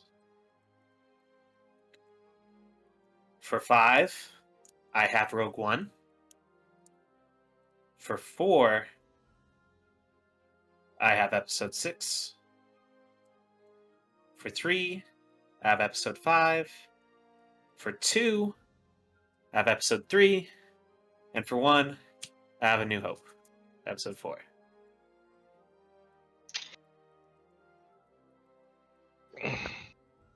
All right, J. Remy, what about you? So, mine, number 11, I went actually Episode 9, Rise of Skywalker. Number 10, I went Last Jedi, Episode 8. And then I went my number 9 was Solo. And then I had Phantom Menace at number 7. Wait, Force Awakens. What was number 8? What? Solo. I have Rise of Skywalker, Last Jedi, and then Solo. Right. And then So you're yeah, off. sorry. You're Oh off. yeah, Okay. my bad. No, you're good. You're good. Sorry, number 8 was Force Awakens, and then Phantom was number 7. Okay. And then number 6, I put New Hope. Number 5, I put Attack of the Clones. Number 4, I did Return of the Jedi. Number 3, I did Revenge of the Sith. Number 2 was Rogue One, and number 1 was Empire. Okay.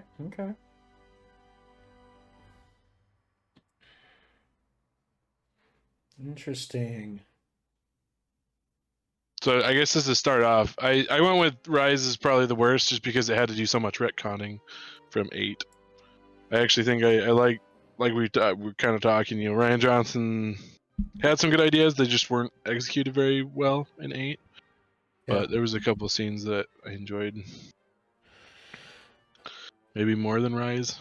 Those two are very interchangeable to me. Obviously they're just the worst on pretty much everyone's list, so. Yeah. Last Jedi. Not a great movie. It might be fine if it was on its own. Right. Which, Honestly, I mean, I don't know. I don't know. The reason for me that it's ranked so low and like why I like it more than Rise of Skywalker. You mean vice versa? Why you like Rise? Yeah, sorry. Yeah. Why I like Rise better than Last Jedi is I don't know.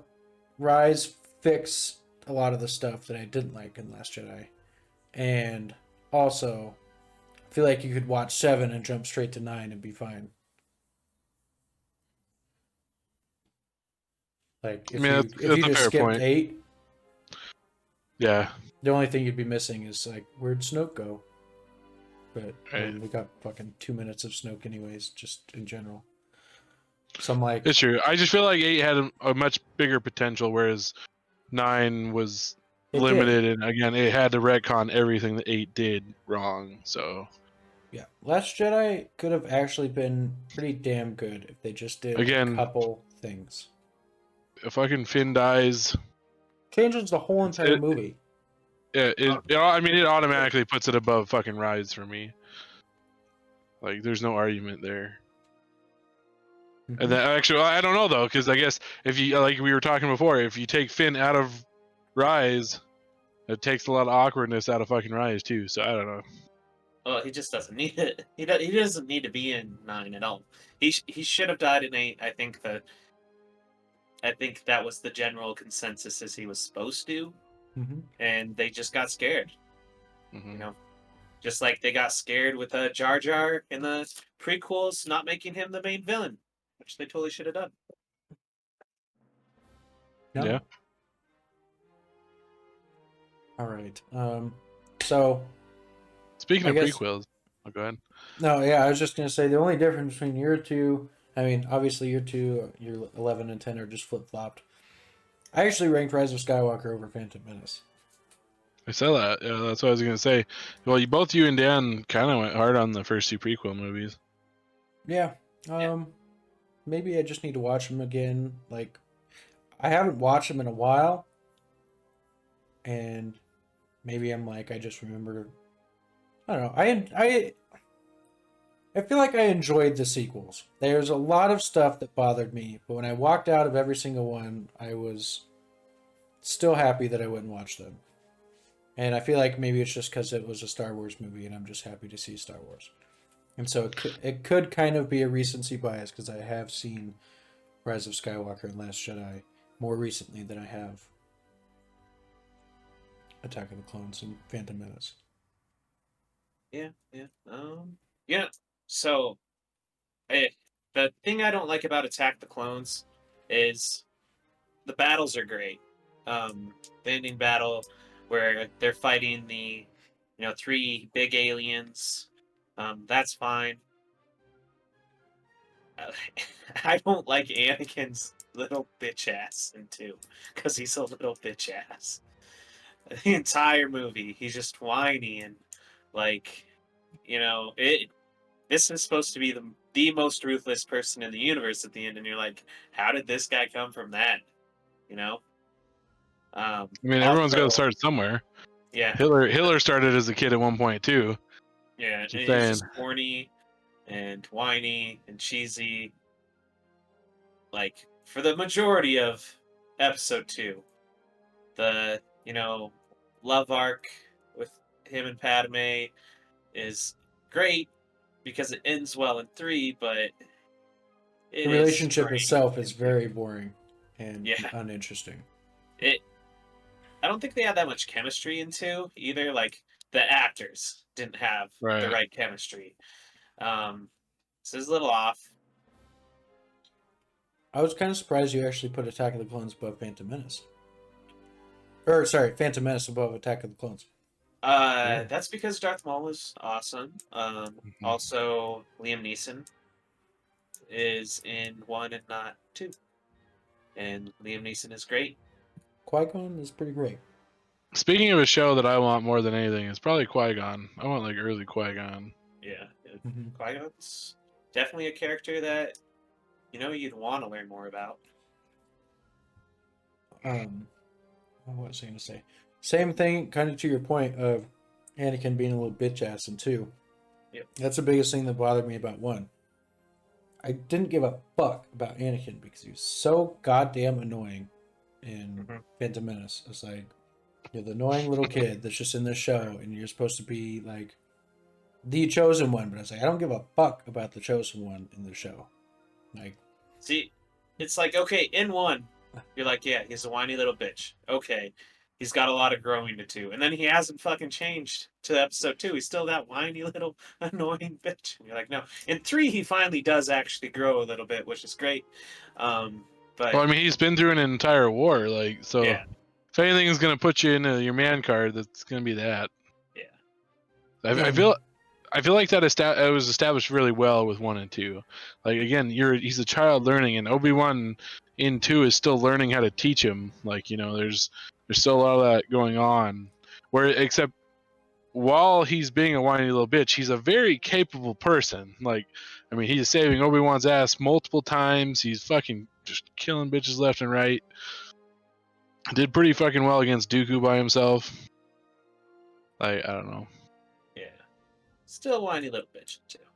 That's fine. It But- just shows character growth, though. I'm not gonna say I don't like all of these movies though. Like, as much as Anakin was a little annoying bitch, like, I still love that. I still love Phantom Menace. I will probably happily say that I do not love or even really enjoy Last Jedi or Rise of Skywalker. So I enjoyed them. I did. you would. I still do. Also enjoy them I did. because I can do that. Like, there's lots of things. I I'm like- I just would have enjoyed it a lot Scenes more. out of But them. That was literally it. But fair anyway, enough, I'm fair not gonna make this a whole fucking thing on No, you're hating good. them. But enough. Jeremy, You put Solo at 9. Yeah. Dan and I did. I's top 4 were all kind of interchangeable, like our worst 4, but they were all the same. You had Solo and Force Awakens in your worst 4. So Force would obviously just rehash A New Hope, so it's like, I don't really need to have that one as high twice, basically, because it is essentially the same movie, other than with the Han's death, which was, again, very telegraphed to me. But I really did enjoy that movie. And same with Solo. It's just hard to put them above the other movies for me. Those 2 movies I would still, again, I say I enjoy watching as Star Wars movies. I just like the other movies more. Yeah, I suppose. I don't know. Like, I feel like Phantom Menaces and Attack of the Clones stories are probably more important than Solo and Force Awakens. But I thought Force Awakens and Solo were a lot more enjoyable than Phantom Menace and Attack of the Clones. I feel like you're also part of that new age that imagine if Attack of the Clones and Phantom Menace were made now with slightly better graphics. I don't think you probably enjoyed them as much as kids as like me and Dan did, you know? I'm sure. Me and Dan grew up on that Anakin shit. was the original Mary Sue. He was the original Rey.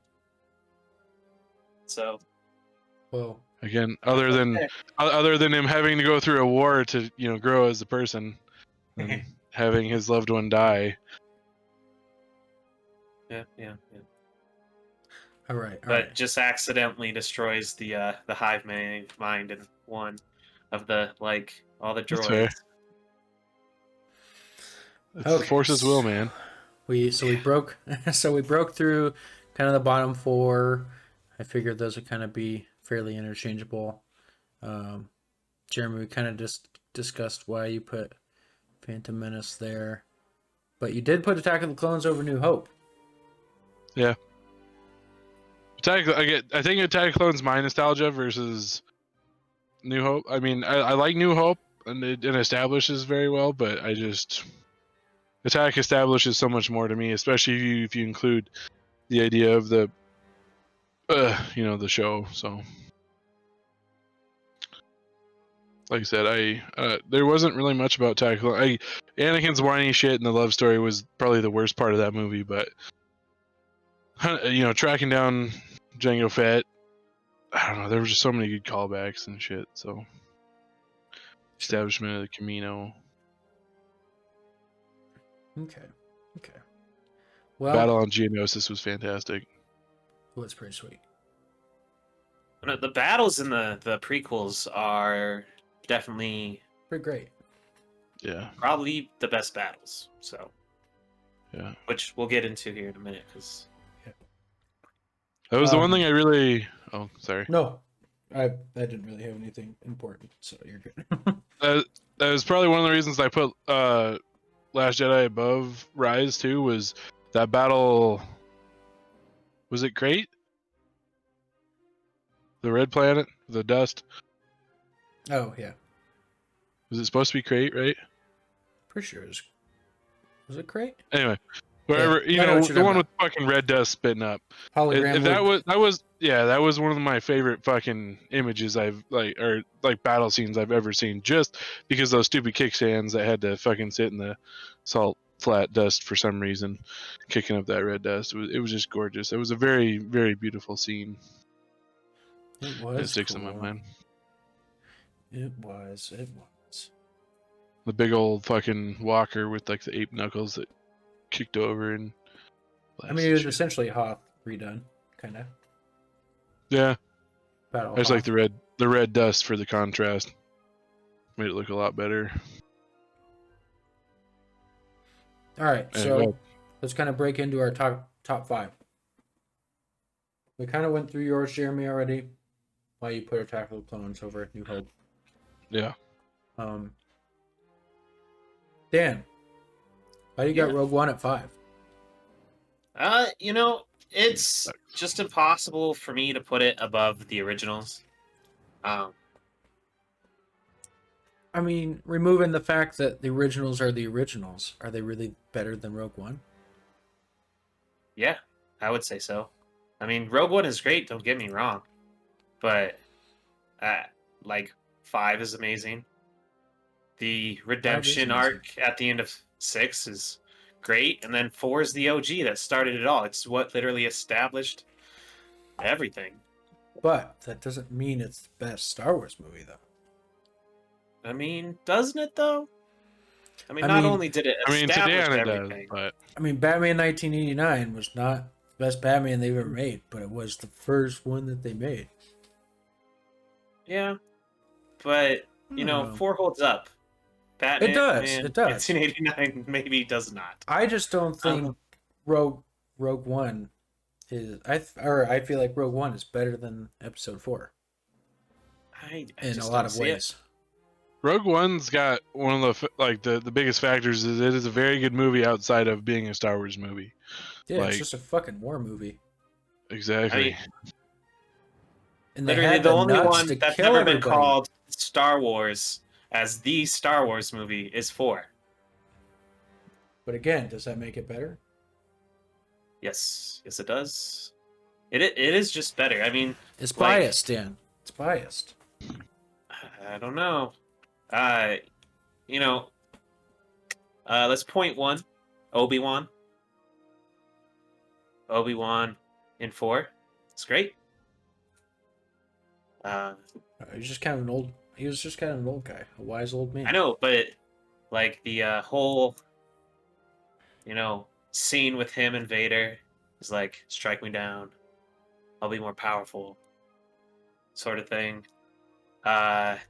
Okay, and now I can't say I don't That's love no that moon. scene. But like you can't tell me out of everything you've seen with Obi-Wan and fucking Vader at this point, in every other rendition is not better than that scene. It Like fucking Revenge of the Sith. it makes that scene so much better. Everything just To a certain adds to that extent. scene because all of a sudden you just get more tension, and it was still an amazing scene. And now you're like, that's an even more amazing scene. It's true. Fair enough. I'm not going to argue too much about it. I mean, it is good. I'm not going to say that it's like I don't like it. It's obviously in my top 5. I just think Rogue One's a lot better. Rogue One's fucking amazing. And Rogue One, the Battle of Scarif is really good in Rogue One. Galen Erso. Yeah, I mean, There's not much that isn't very good. good in Rogue One. You cared about all of the main characters except fucking like Bodhi Rook because he wasn't established very well. And 4 does the exact same thing. You end up watching 4 and you care about Luke, you care about Han and Chewie, you care about Princess Leia. Yeah, you're like, oh my god, they killed a guy who I thought was going to be like the savior of this at the beginning. If you watched 4 first and Obi-Wan dies, because Obi-Wan's who they're like, oh, this is who's going to help us, and it's like, oh, maybe not now, and it just sets up Luke now. I don't know. It's a really good movie. It is good. It's good. Plus, the Force in 4 is exactly what you'd want the Force to be. It's kind of subtle and guiding, and I think it kind of gets away from you from 4 on. I kind of Like, like not it's- really seeing the Force in Rogue One. I like seeing Mhm. everything else. It's cool. Just the one bullshit moment of I am one with the Force and Force is with me, and then everyone misses. But yeah, Who's to say that he's not Force sensitive though? who's to Or say? the stormtroopers just have really bad aim. They are I mean- notorious for that. Obi-Wan says they have really good aim. You couldn't sense So the it's fun- sarcasm? Come on. No. Yeah, Just kidding. yeah. All right. So that was your number 5. Number 4, all of us have Return of the Jedi. So, Yeah. I mean, It's obviously pretty we all much- kind of agree at that point. It's deserves to be in the top 5. Yeah. Vader's redemption at the end is amazing. Yep. Even when you knew nothing about the story of Darth Vader, and it was just 6 that redeemed Vader to being a good guy, you still were like, that's cool. Because of the way, like, Luke redeemed his father and he regained his father. And then the prequels just added to it, which is why it deserves to be ahead of most of the prequels. Yeah. Well, let's see. We all have different number 3s. I have Rogue One. I fucking loved Rogue One. But it's not better than Empire and Episode 3 as well. I thought it was... I don't know. I think it was like one of the better Star Wars movies they made. I love all the Star Wars movies. I think it was one of the most enjoyable, and again, it was kind of ballsy. I know that you like kind of knew what was going to happen, but it's like I honestly didn't expect him to kill everybody. Right. I was like, holy shit! And then Darth Vader, that whole scene. Yep. They all have great scenes. Yeah, I have episode 5 here, and my reasoning for this is not a lot happens in episode 5. It's just the heroes take an L, and it humbles them, which is great. Needs to happen. It just doesn't make it the best movie for me. Like it's good to see them take an L. They take the loss. They get chased back, with their tails between the legs. But when you think of Star Wars scenes, I mean, you try to put Battle of Hoth is in there, and then everything else is kind of like it's Battle of Hoth and Bespin, and that's all you can really think of. But I mean, Luke's training, but that wasn't really cinematically great. One of the biggest scenes is finding out Darth Vader is Luke Skywalker's father. Not only in the cave, I mean, because in the cave comes to my mind too, but obviously on Bespin. Yeah, I mean, then you get introduced there to are Lando scenes, as well. but it doesn't seem like a ton of stuff happens. Not as much as 6 or 4. I think more happens around 5. Like, yeah, I don't know, say it's a bad movie. Obviously, I ranked it number 3.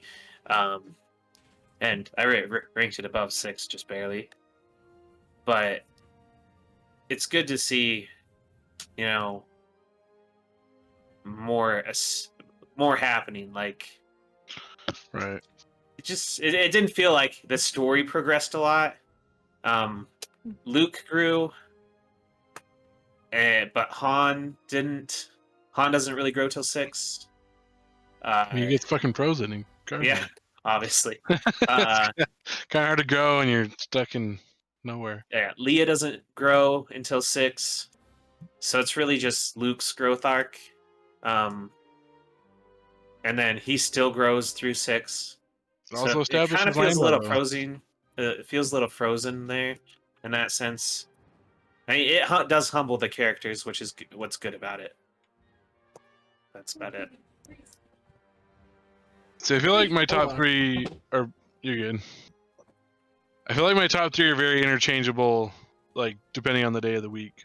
Because I do... These are my 3 favorite Star Wars movies. Revenge, obviously, is 3. There are some days of the week that I'll put Revenge of the Sith at number 1, just because that movie... I don't know.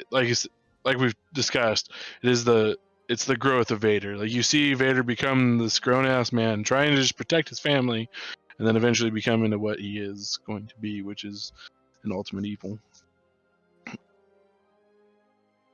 So, yeah. I, too, can flip my 1 and 2 as the day of the week, and it all has to do with the Obi-Wan Anakin thing. Right. Because that fight is the best one-on-one battle in movie history. Right. I would argue that, like, there's not a superhero movie that's better than Anakin Obi-Wan. There just isn't a movie. There's not like a James there's Bond definitely movie. not a one-on-one. Yeah, fight. that is better than that. Because I would, like, just off the top of my head, the Iron Man Cap, but obviously Winter Soldier's in that fight too. That was pretty badass. But that whole fucking scene, I love that. I love watching it uncut, with all the other shit that's happening around, like, just because I don't know. I don't know how many times I've watched that fucking fight scene. Just randomly look it up on YouTube. Yeah. Yeah, I mean, I put Revenge of the Sith at 2. Kind of like what you said, Dan. I probably could. Honestly, I probably could. No, I was gonna say I could probably flip flop my 3, but I can't. 1 and 2, for sure for me. I could flip flop.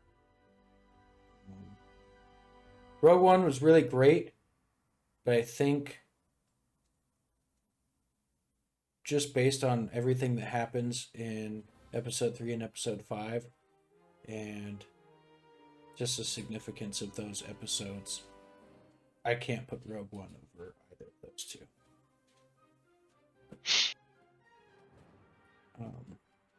How come you put Rogue One over Revenge of the Sith, Jeremy?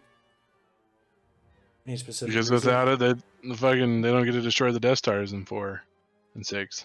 Like, you know. I was just curious, like, it's kind of depends on the. For this one, it's more just depending on the style of movie I want to watch. If I want to watch a war movie and I want it to be Star Wars, it's gonna be Rogue One. If I want to watch like my childhood Star Wars with action, it's gonna be Revenge of the Sith. If I want to watch classic Star Wars, it's gonna be Empire. Like, that's just, you know, I don't know. I mean, at this point, I'm gonna watch them all in order. So Rogue One, I think that's probably the reason I put Rogue One up, is because it's such a good standalone movie that, like, I can go watch it by itself and not have to watch the other ones. Whereas the other ones, it makes me want to watch 3 fucking movies, and it takes some time to watch 3 movies at this point. Yeah, and I'd probably say it's one of the most rewatchable Star Wars movies. Rogue One. Again, because it is so much a standalone movie, and it just was so great at so many things. So I kind of love it. Like, I mean, it was like our discussion with, you know, Mando. It's like, it's a very, like, it's such a game changer because it wasn't, you know, driven by space wizards.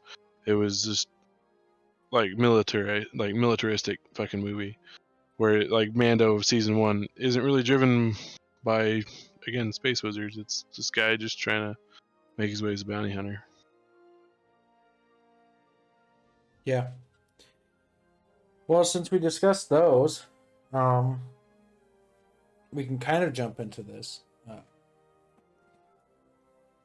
kind of want to go through each one, and we don't have to rank them necessarily, but I'd like to go through each movie and establish what the best. I don't know if I want to say best, like, fight scene, or should I just say the best scene? Just go best scene. Best Like, scene. are we talking the best, or are we talking our favorite? Let's say favorite. Let's just go favorite. So your favorite scene of the movie. All right, so we'll just jump to the top. Only because me and Dan outrank you, Jeremy, with The Last Jedi being the worst. We'll just do The Last Jedi. Favorite scene in The Last Jedi. Why don't we? Definitely Sorry, what were you gonna say? No, you're good. You're good. I was thinking we should just do like chronological order, but I don't really want to end on the last or on Rise of Skywalker. So yeah, we could go backwards. So yeah, let's do that then. We'll go Rise of Skywalker. We'll start. I might just make it keep it a little bit more like in order too. Sure. Easier on you. So best scene of we'll just go newest to oldest, if that works. Or should we? No, chronological. Yep, that makes the most sense. Okay. Chronological does make the most sense, but like I said, okay. That's what I said. I was like, I didn't really want to end on Rise, so. So Rise of Skywalker. Favorite scene.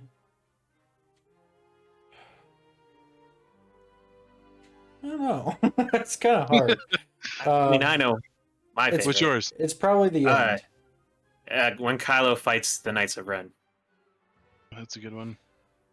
And it's hard to say. Do you say, the whole end sequence, or you just say the end? Because I'm like, I mean, I liked. Like when the movie's over, just because you're glad to be done with it. Yeah, the end credits. No. See, I liked Kylo. I really liked that arc of him. His little redemption arc. Yeah. But I also, I'd honestly probably say that too. but I would have to put the Han Solo, portion Remembrance. of him be like in there too. Like I combine that into one scene where he sees his dad again and throws his fucking lightsaber off the cliff. He's like, I'm fucking done with this. And then he goes and fights the Knights of Ren. Yes. I would say that was probably my favorite and made me feel really good. It's like, fuck yeah. Yeah, the Kylo fight with the Knights of Ren is pretty goddamn good. The only other thing that really stands out to my mind again is when Rey fucking cuts the goddamn wing off the TIE Whisperer, because that was just fucking badass. But Rey's, obviously, we've established that our love of Rey, so. It was still a really cool scene though. No, it's fucking fantastic. It was really, really awesome. I kind of like the Force fights between her and Kylo, like where they're kind of transporting across the universe to each other. Mm-hmm. Kind of cool, but I think, Knights of Ren fight probably does take the cake. Last Jedi, we probably are all going to have the same one, I'm guessing, but it's in Snoke's Red Room, where they're absolutely fighting the Praetorian Guards. I watched that scene today, too. Yeah. I would argue that's a top 3 scene in all of Star Wars. Coming from a movie that is that great, it is an amazing scene. As far as like an actual like physical combat scene, yes. I still love the fucking crate, like the little bit of a space battle, or like the, I guess, ship battle that you get there. It's kind of fun, At the end, yeah. especially with the contrast. But you don't really beat that fight. Force Awakens. Han dying. It's hard to say that's the best scene because it made me so sad. Literally wept. I'd probably have to say that that one affected me the most and made me feel the most emotions, just in general. Because I was like, it really felt like I knew it wasn't going to happen, but it really felt like Ben, like going back and watching it, like you felt like Ben was like, I really don't have the strength to do this. Like, to me, I was like, he wants to give up the dark side. And then he ends up killing him, which is like, oh, he was just, he was lying. But obviously, when you watch the whole trilogy, he's pretty conflicted on actually wanting to be on the dark side. So I feel like he was like, I don't know if I have the strength to do this, And then he's like, fuck it, and just did it anyways. I thought that was a really powerful scene. I feel like that scene gets better now that the whole trilogy happened, and then, what his whole arc. See, Force Awakens had a lot of good ones in my mind. Did. Like It really did. There was like, because I mean, the Han dying thing was just too telegraphed for me to enjoy it as much. But the fucking the scene where they're in Maz's cafe or whatever, and then the First Order shows up, is attacking, and then the Alliance comes and saves their ass. Fucking Poe flying around just destroying people as a fucking ace X-Wing pilot. It was fucking gorgeous in my mind. So it has to have an honorable mention there because I love that scene. But I think the thing that got me the most hype for the sequel trilogy was the very first scene where Poe is getting the info from the First Order, and Kylo fucking stops that goddamn blaster bolt midair, just holds it there, having a conversation, and fucking lets it go. The whole first scene with that, the First Order, was super intimidating and fantastic. And I love, like, again, the humanity that Finn shows by, it's like, why the fuck are we killing these villagers? It was set up very well by JJ, and then it just goes downhill from I was going to bring up movie. that intro too, because that one's one of the most memorable for me because and just my generation, this was my Star Wars trilogy. This was the first one I got to see as it came out.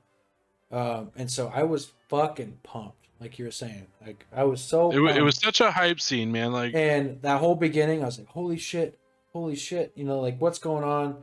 And then Kylo, he's so badass. You're like, dude, this guy is so menacing. And then they're just fucking mowing down all the civilians. You're like, holy shit. Like, this is crazy. And they're like, whoa. Yep. You're like, and then, I mean, you just watch him sense the hesitation in Finn's fucking, mind whatever. And I don't know. They're just holding that fucking laser bolt sitting there while he's fucking talking to people. And then it's like, while he's walking away, it's just, oh, I'm going to let this go now. Oh, yeah. I mean, I feel like you were holding your breath that whole fucking beginning scene. Because you're like, oh my God, they are just no fucks given. They're killing everybody. Yep. It's like, oh my God, is he going to kill Poe? I don't know. When he fucking stabs that old guy. Yeah. You're like, oh, I don't remember his name. He has a real name. I don't remember. All right, so what is in the next chronological order? So are we going just episode 6? It'd have to be 6. Okay, Yep. Return of the Jedi.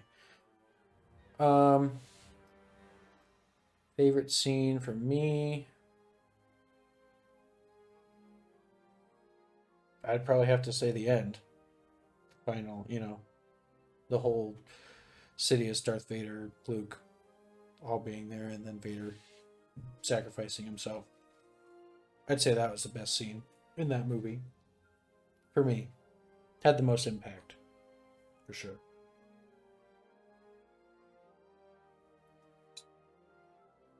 I'm gonna throw a wild card in here and say when they're tied up by the Ewoks and they think CP3O is a god, and Luke uses the Force to like make it look like he has powers. So That's a good one. It's I like it. I do enjoy that scene very much. Yep. It's probably not my favorite, but it's a very good one. It's definitely probably my favorite C-3PO scene. I think mine on that's going to be when Luke is on Tatooine and entering Jabba's hut as this man with a plans to get captured, knows what the fuck's going to happen. I just love the confidence he has as, he kind of, towards the ends of his training, I guess, or, it's like he just oozed fucking confidence, and I loved it. Again, that's what brings me back to liking him in Mandalorian. Because he was the ultimate badass at this point. You're like, he is a Jedi Knight now. Like, yeah. Kill.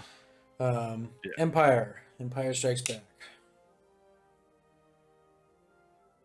There was a lot of good scenes in Empire. Like, the whole Dagobah stuff. Hoth. Everything on Hoth was great. Bespin was great. I like the scene in Bespin where Vader's sitting there at a table and the table's set with food on it, and he's like, "Let's just have a meal." They just walk in. He's just the only one in there. Fire, and he's like, "No." I know. My favorite scene though is again the ending, finding out Vader is Luke's father. I was like, holy shit! The whole kind of build up to that. Yeah, I can't disagree. The only other thing was just the Dagobah cave scene where he, chops off and he's in the helmet. Just a little bit of tease to it. So yeah. Episode 4.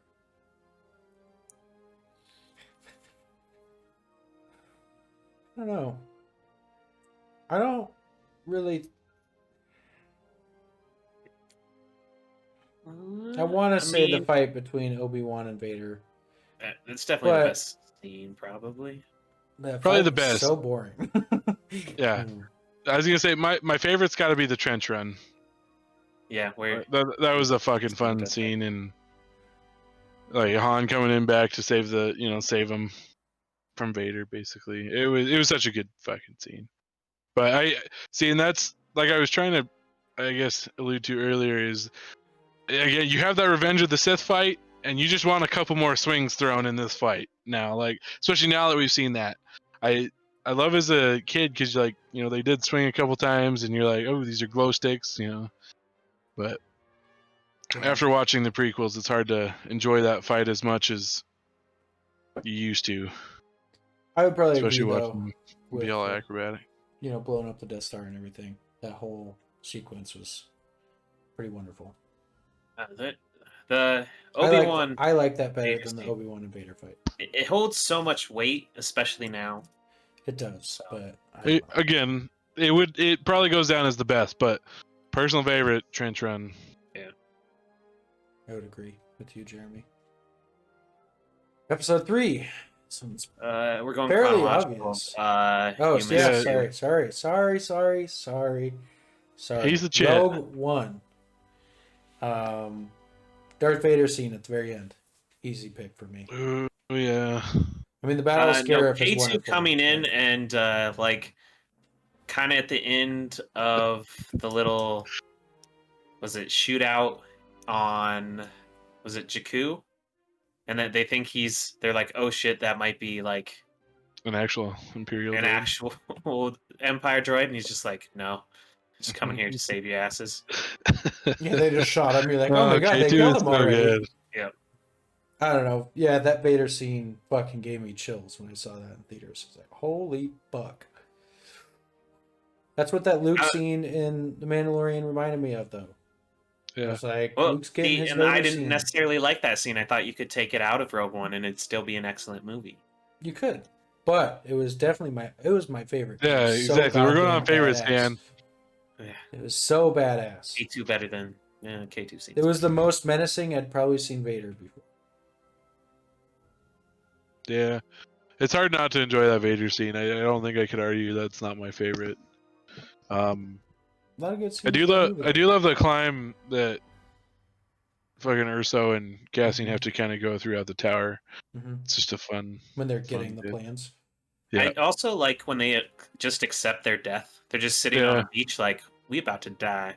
Mm-hmm. But they're fine with it. Cause, like, the gorgeous beach to die on, man. Yeah. I'm like down with it. That's a good scene. This is kind of a hot take on its own, probably, but I think Rogue One had the best Star Wars soundtrack out of Star Wars. Jabba's Palace. Nope. Hello? Every Rogue One song that came on was so fucking unique. I was like, and maybe it was just because it was different, but I was like, every song fucking loved. And so like when, again, to that point, when she's climbing that tower to get the plans, it's just so intense. It's like, dun-na, dun-na, and like Krennic is obviously trying to fucking get her. You're like, holy shit, is he gonna fucking get, like, you don't know what's gonna happen. You're like, he could kill her right now. Had no idea. Love that whole. But is that more iconic than like Imperial Boom March? Watching Ho? Doesn't even make sense together. Yeah. But stuck in your head. Jabba's Palace song gets stuck in your head. Or just the Cantina band. All right. Sorry, I got us off track. Moving on to Solo. Best scene. Probably Kessel Run for me. Duel of the Fates. You know, you can't. Yeah, I don't think Coop's gonna win that music argument. So it's hard because, to me, it just had so many good ones throughout the whole entire movie. Like, it probably didn't have like the best Star Wars song, but it had so many good ones throughout the whole entire thing that were just so different than each other the whole time. But how many memes have you seen of two people lining up and then the fucking Duel of Fates shows up? All right. Like, you're not gonna beat Duel of the Fates, man, or the Imperial March, or the Cantina shit. Like, there's just nothing. Not that I don't agree that it had a great soundtrack, but all right. But Solo. YOLO. Favorite scene, and the best scene to me is the Kessel Run. And it's kind of hard because like the Kessel Run itself was great, but like the whole build up of the Kessel Run when they're escaping that cave and fucking Chewbacca's fucking ripping people apart, and you know they liberated all the droids and shit, and they're trying to escape and get the I don't even remember what the chemical was, or like the mineral or fucking resource or whatever they had to get. I don't remember what it was called. But that whole scene was my favorite in Solo. There's quite a few good scenes in Solo, though. Even the very beginning, when he's running away with Kira. Like after they were escaping that place and they're fucking running away from the stormtroopers, and he's just like... I think Woody Harrelson's character dying is the best scene. Just because it's like... Oh, I was paying attention, bitch. And then, like right after that, Woody Harrelson was right about Kira leaving, and he's like, "Oh wait, maybe I wasn't paying complete attention." But Right. I might take my Kessel Run scene back. It just changed his mind with everyone in the scene. The fight with Han and Kira and what the fuck was his name? Paul Bettany's character. I don't remember his fucking name. Guy with all the scars on his face. The fight between all three of them, though, that was really cool. And then you got to see Darth Maul. Was it like Drummond or something? I wanted to say it was like Dryden. Dryden, yeah, that's it. Dryden Voss. Yeah. Yeah. I enjoyed that whole scene. What was yours, Jeremy? Your favorite? So that was kind of another tough one because it is just a very down to earth like space, like heisty movie. Mm-hmm. I love the card game scene with Lando. That's hard not to enjoy. When L337 holds the fucking droid revolt in the mines, that was hilarious. I think my favorite one's probably got to be the train heist that failed. Yeah, it's because I love heisty shit, and I feel like that's where Solo really it kind of stood out to me as that like a heisty movie in the Star Wars universe. And then I don't know. Oh man, fuck! I just thought of it. Sorry. Go ahead. But yeah, no, you're good. But I don't know. Yeah, I'll probably go train scene. Probably with the droid revolt being close second, just because L337 I think so. is she's pretty fucking badass. The more I think about it, though, I keep thinking of more. Like when he was when he first got separated with Kira, and he like joined, and he was that mud trooper. That whole little war scene. Oh yeah, that was really cool. And then, he met Chewie. Chewie, I was like, oh my god. Yeah, that was a hard one not to enjoy. You just start speaking Wookiee. You're like, is that fucking Chewie? Yeah, that was a great scene. There's quite a few great scenes. Now that I'm thinking back, I was having a hard time. Now I'm like, there's a lot of good ones. But also, we have established, because you disrespected John Williams, that your opinion matters not at all. Matters not.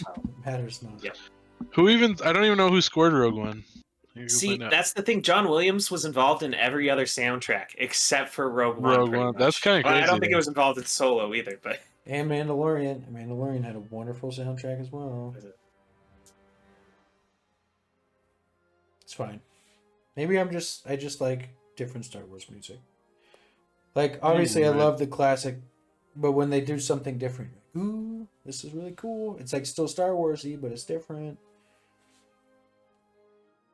Michael Giannaccio. Mm-hmm. Oh, I was just looking at the composer for Rogue One. Revenge of the Sith. Pretty obvious. Wait! Before you go on to that, the one thing, did anyone else feel like Solo Han was a shitty pilot, other than the Kessel thing? I mean, I know it's showing his growth as a pilot, kind of, but just a terrible pilot. I feel in the beginning. And like more terrible than someone that becomes this ace pilot later should be. Yeah. Like I expected him to be like Anakin level good, like pod racing, like just fucking weaving. I mean, the scene on Corellia is pretty good of his like driving skills. He kind of screws it at the end, but. And I feel like maybe I was just curious on everyone's thoughts on that real quick. Sorry. And I feel like he maybe isn't even like, I know it's like he's this fucking wonderful pilot, but honestly, if you like think back on it, it's like I feel like we're just kind of believing what Han's saying. He's like, I'm the fucking best pilot in Galaxy. It's like, it's true. Probably not. He's just being an arrogant asshole saying I'm the fucking best. It's true. Like even in Solo, he's like, I'm the fucking best. You know? Well, I think it was pretty recent that didn't they canonically say that like, he's better than Vader at one point? I don't know. I mean, I was saying it was in a comic book. I don't remember though. I'll have to go look at it. All right. Anyway, on to Revenge of the Sith. Pretty obvious. last battle Yep. scene between him and Anakin and Obi-Wan. Wait a minute there. You're not telling me "Hello There" isn't the best scene? Hello there. Yeah. Hello there. I'm gonna just go with the whole movie. No, If I can do definitely Anakin and Obi-Wan. I just wanted to say hello there. But the opening battle scene too, like In space. you fucking come in on them flying in their Jedi Starfighters. It is my favorite. It is my favorite space scene in the entire fucking movie or entire series. That's Like fair. fucking Anakin showing off his fucking piloting skills, taking out some buzz droids, and then fucking crash landing in Grievous's ship. Like I just don't know. But yes, the fucking lightsaber duel is obviously my favorite. There's just a lot of close seconds in that fucking movie. Master Skywalker, there's too many of them. Yeah. What are we going to do? Yes. How do you not? I love when he killed those Oh, kids. God. Or you could even say when Order 66 is executed. Mm-hmm. Them Or just fucking mowing Grievous, down all like, the Jedis. Obi-Wan shooting Grievous and being like, "Fuck How- this gun," you know? No, it was how uncivilized. How uncivilized, yes. But God damn it. Just Obi-Wan in that entire movie is the greatest thing. Yep. Pinnacle Obi-Wan. Yes. Attack of the Clones, Battle of Geonosis for me. The scene was just too much fun. Yeah. I'd probably go Obi-Wan and Jango's fight. Camino, yeah. Yeah, that's one stands out in my mind. I mean, I love the Battle of Geonosis, especially with the Coliseum, and then like again, it's pinnacle Clone Wars before you actually get a little bit of Clone Wars, but I like just- to go with Spinny Top Yoda. yeah, the Count Dooku fight. Yep. Oh, Where that was Yoda's so just good. spinning around. You're like, oh, Yoda can lightsaber. Mm-hmm. Yeah, that one was good. You guys didn't enjoy the whole Apple Force thing? It was a Cutting the apple? pear, I think. Oh yeah, you're right. No, I think you're right. It was a fucking pear. It was bullshit, is what it was. And last but not least, one's super difficult, Phantom Menace. My favorite scene, I don't know if it's super difficult. I was being sarcastic. My favorite scene is when Padme becomes a pedophile. Yep. Starts hitting on a 6-year-old. No, fucking Duel of Fates. Obvious for me. What about There's Always the Bigger Fish? Yeah, that was pretty great. Yep. Duel of That's a good Fates. one. That is one of the best scenes in all of Star Wars. Duel of the Fates. Well, especially like I don't know, it's so hard not to enjoy it, especially like having listened to Filoni. Dave Filoni. Yeah, that fucking It's the fate of a explanation child, of not it, yeah, necessarily exactly. the fate of their lives. It's the fate of Anakin. Yeah. pod race that'd be pretty close. Pod racing is Second, fun, yeah. yeah. But fuck, dude. Duel of the Fates. Hmm Love It brought us into what that's like the whole prequel was, which was badass lightsaber fights. And then seeing Darth Maul go, and then it come out the Yep. other end, you're like, oh my god. Dual lightsaber, or double-sided lightsaber. Holy shit. Dan, that's obviously your favorite, yeah? Yeah, you know it. Yeah, I mean, obviously, it's the. All right. And favorite scene in the Christmas special is... No, just kidding. I mean, I The do want to say original. Happy Light Day to everyone out there. The Just Happy Light original Day. Christmas special. Yeah. Well, Wasn't Christmas, it was Life Day. Gosh. You're right. He's just a youngin', Dan. Wouldn't it's know. true. I'm only 12. It's the same reason he liked the sequel trilogy so much. Dan likes it more than I do. Dan's also a Daisy hipster. Ridley about is it. hot. So I just initially enjoyed all three of those movies, though. I mean, she is hot, but she beat what's her butt? Who's Jen Erso's actress? Felicity Jones. That's it. she's hot. I'd say Daisy Ridley, yeah. It's hotter than Felicity I'd probably Jones. go Daisy Ridley in that. She's But got then real nice Kira- teeth. Y'all are crazy. Oh yeah, Yeah, Kira. Kira too. What about Kira Dune? But does anyone really beat Natalie Portman? No, of course not. No one beats So- Pat Manafort. Yeah. The what's the really long-lipped girl that sings in Return of the I thought you were gonna say Maz, but Moscow? little beady eyes. She's pretty hot. Mon Mothma, though. So, yeah. Oh. It's a list for another day. Top 10 hottest aliens in Star Wars. The Hey, Toad dude. Girl from Mandalorian. Ooh. Yeah. Yeah. All right. At least All right. we know she can reproduce. It's true. And then Grogu. I do will like eat a all fertile of her woman. eggs. Well, Imagine what That's that about tongue do, though. ew. Sorry. Had to go there. Yuck. Yuck, Jeremy. Not appropriate. Um, None of Yeah. us are appropriate. It's fine. All I right. was talking about cooking me dinner, man. No. Well, we're She ending literally this. We're stood in the ending this living room. goddamn episode, Jeremy. Okay. All right. Well, thanks for tuning in. Next episode will be uploaded next Friday, so stay tuned for that. And if you're feeling so generous, please consider subscribing. And I guess until next time, we'll see you later.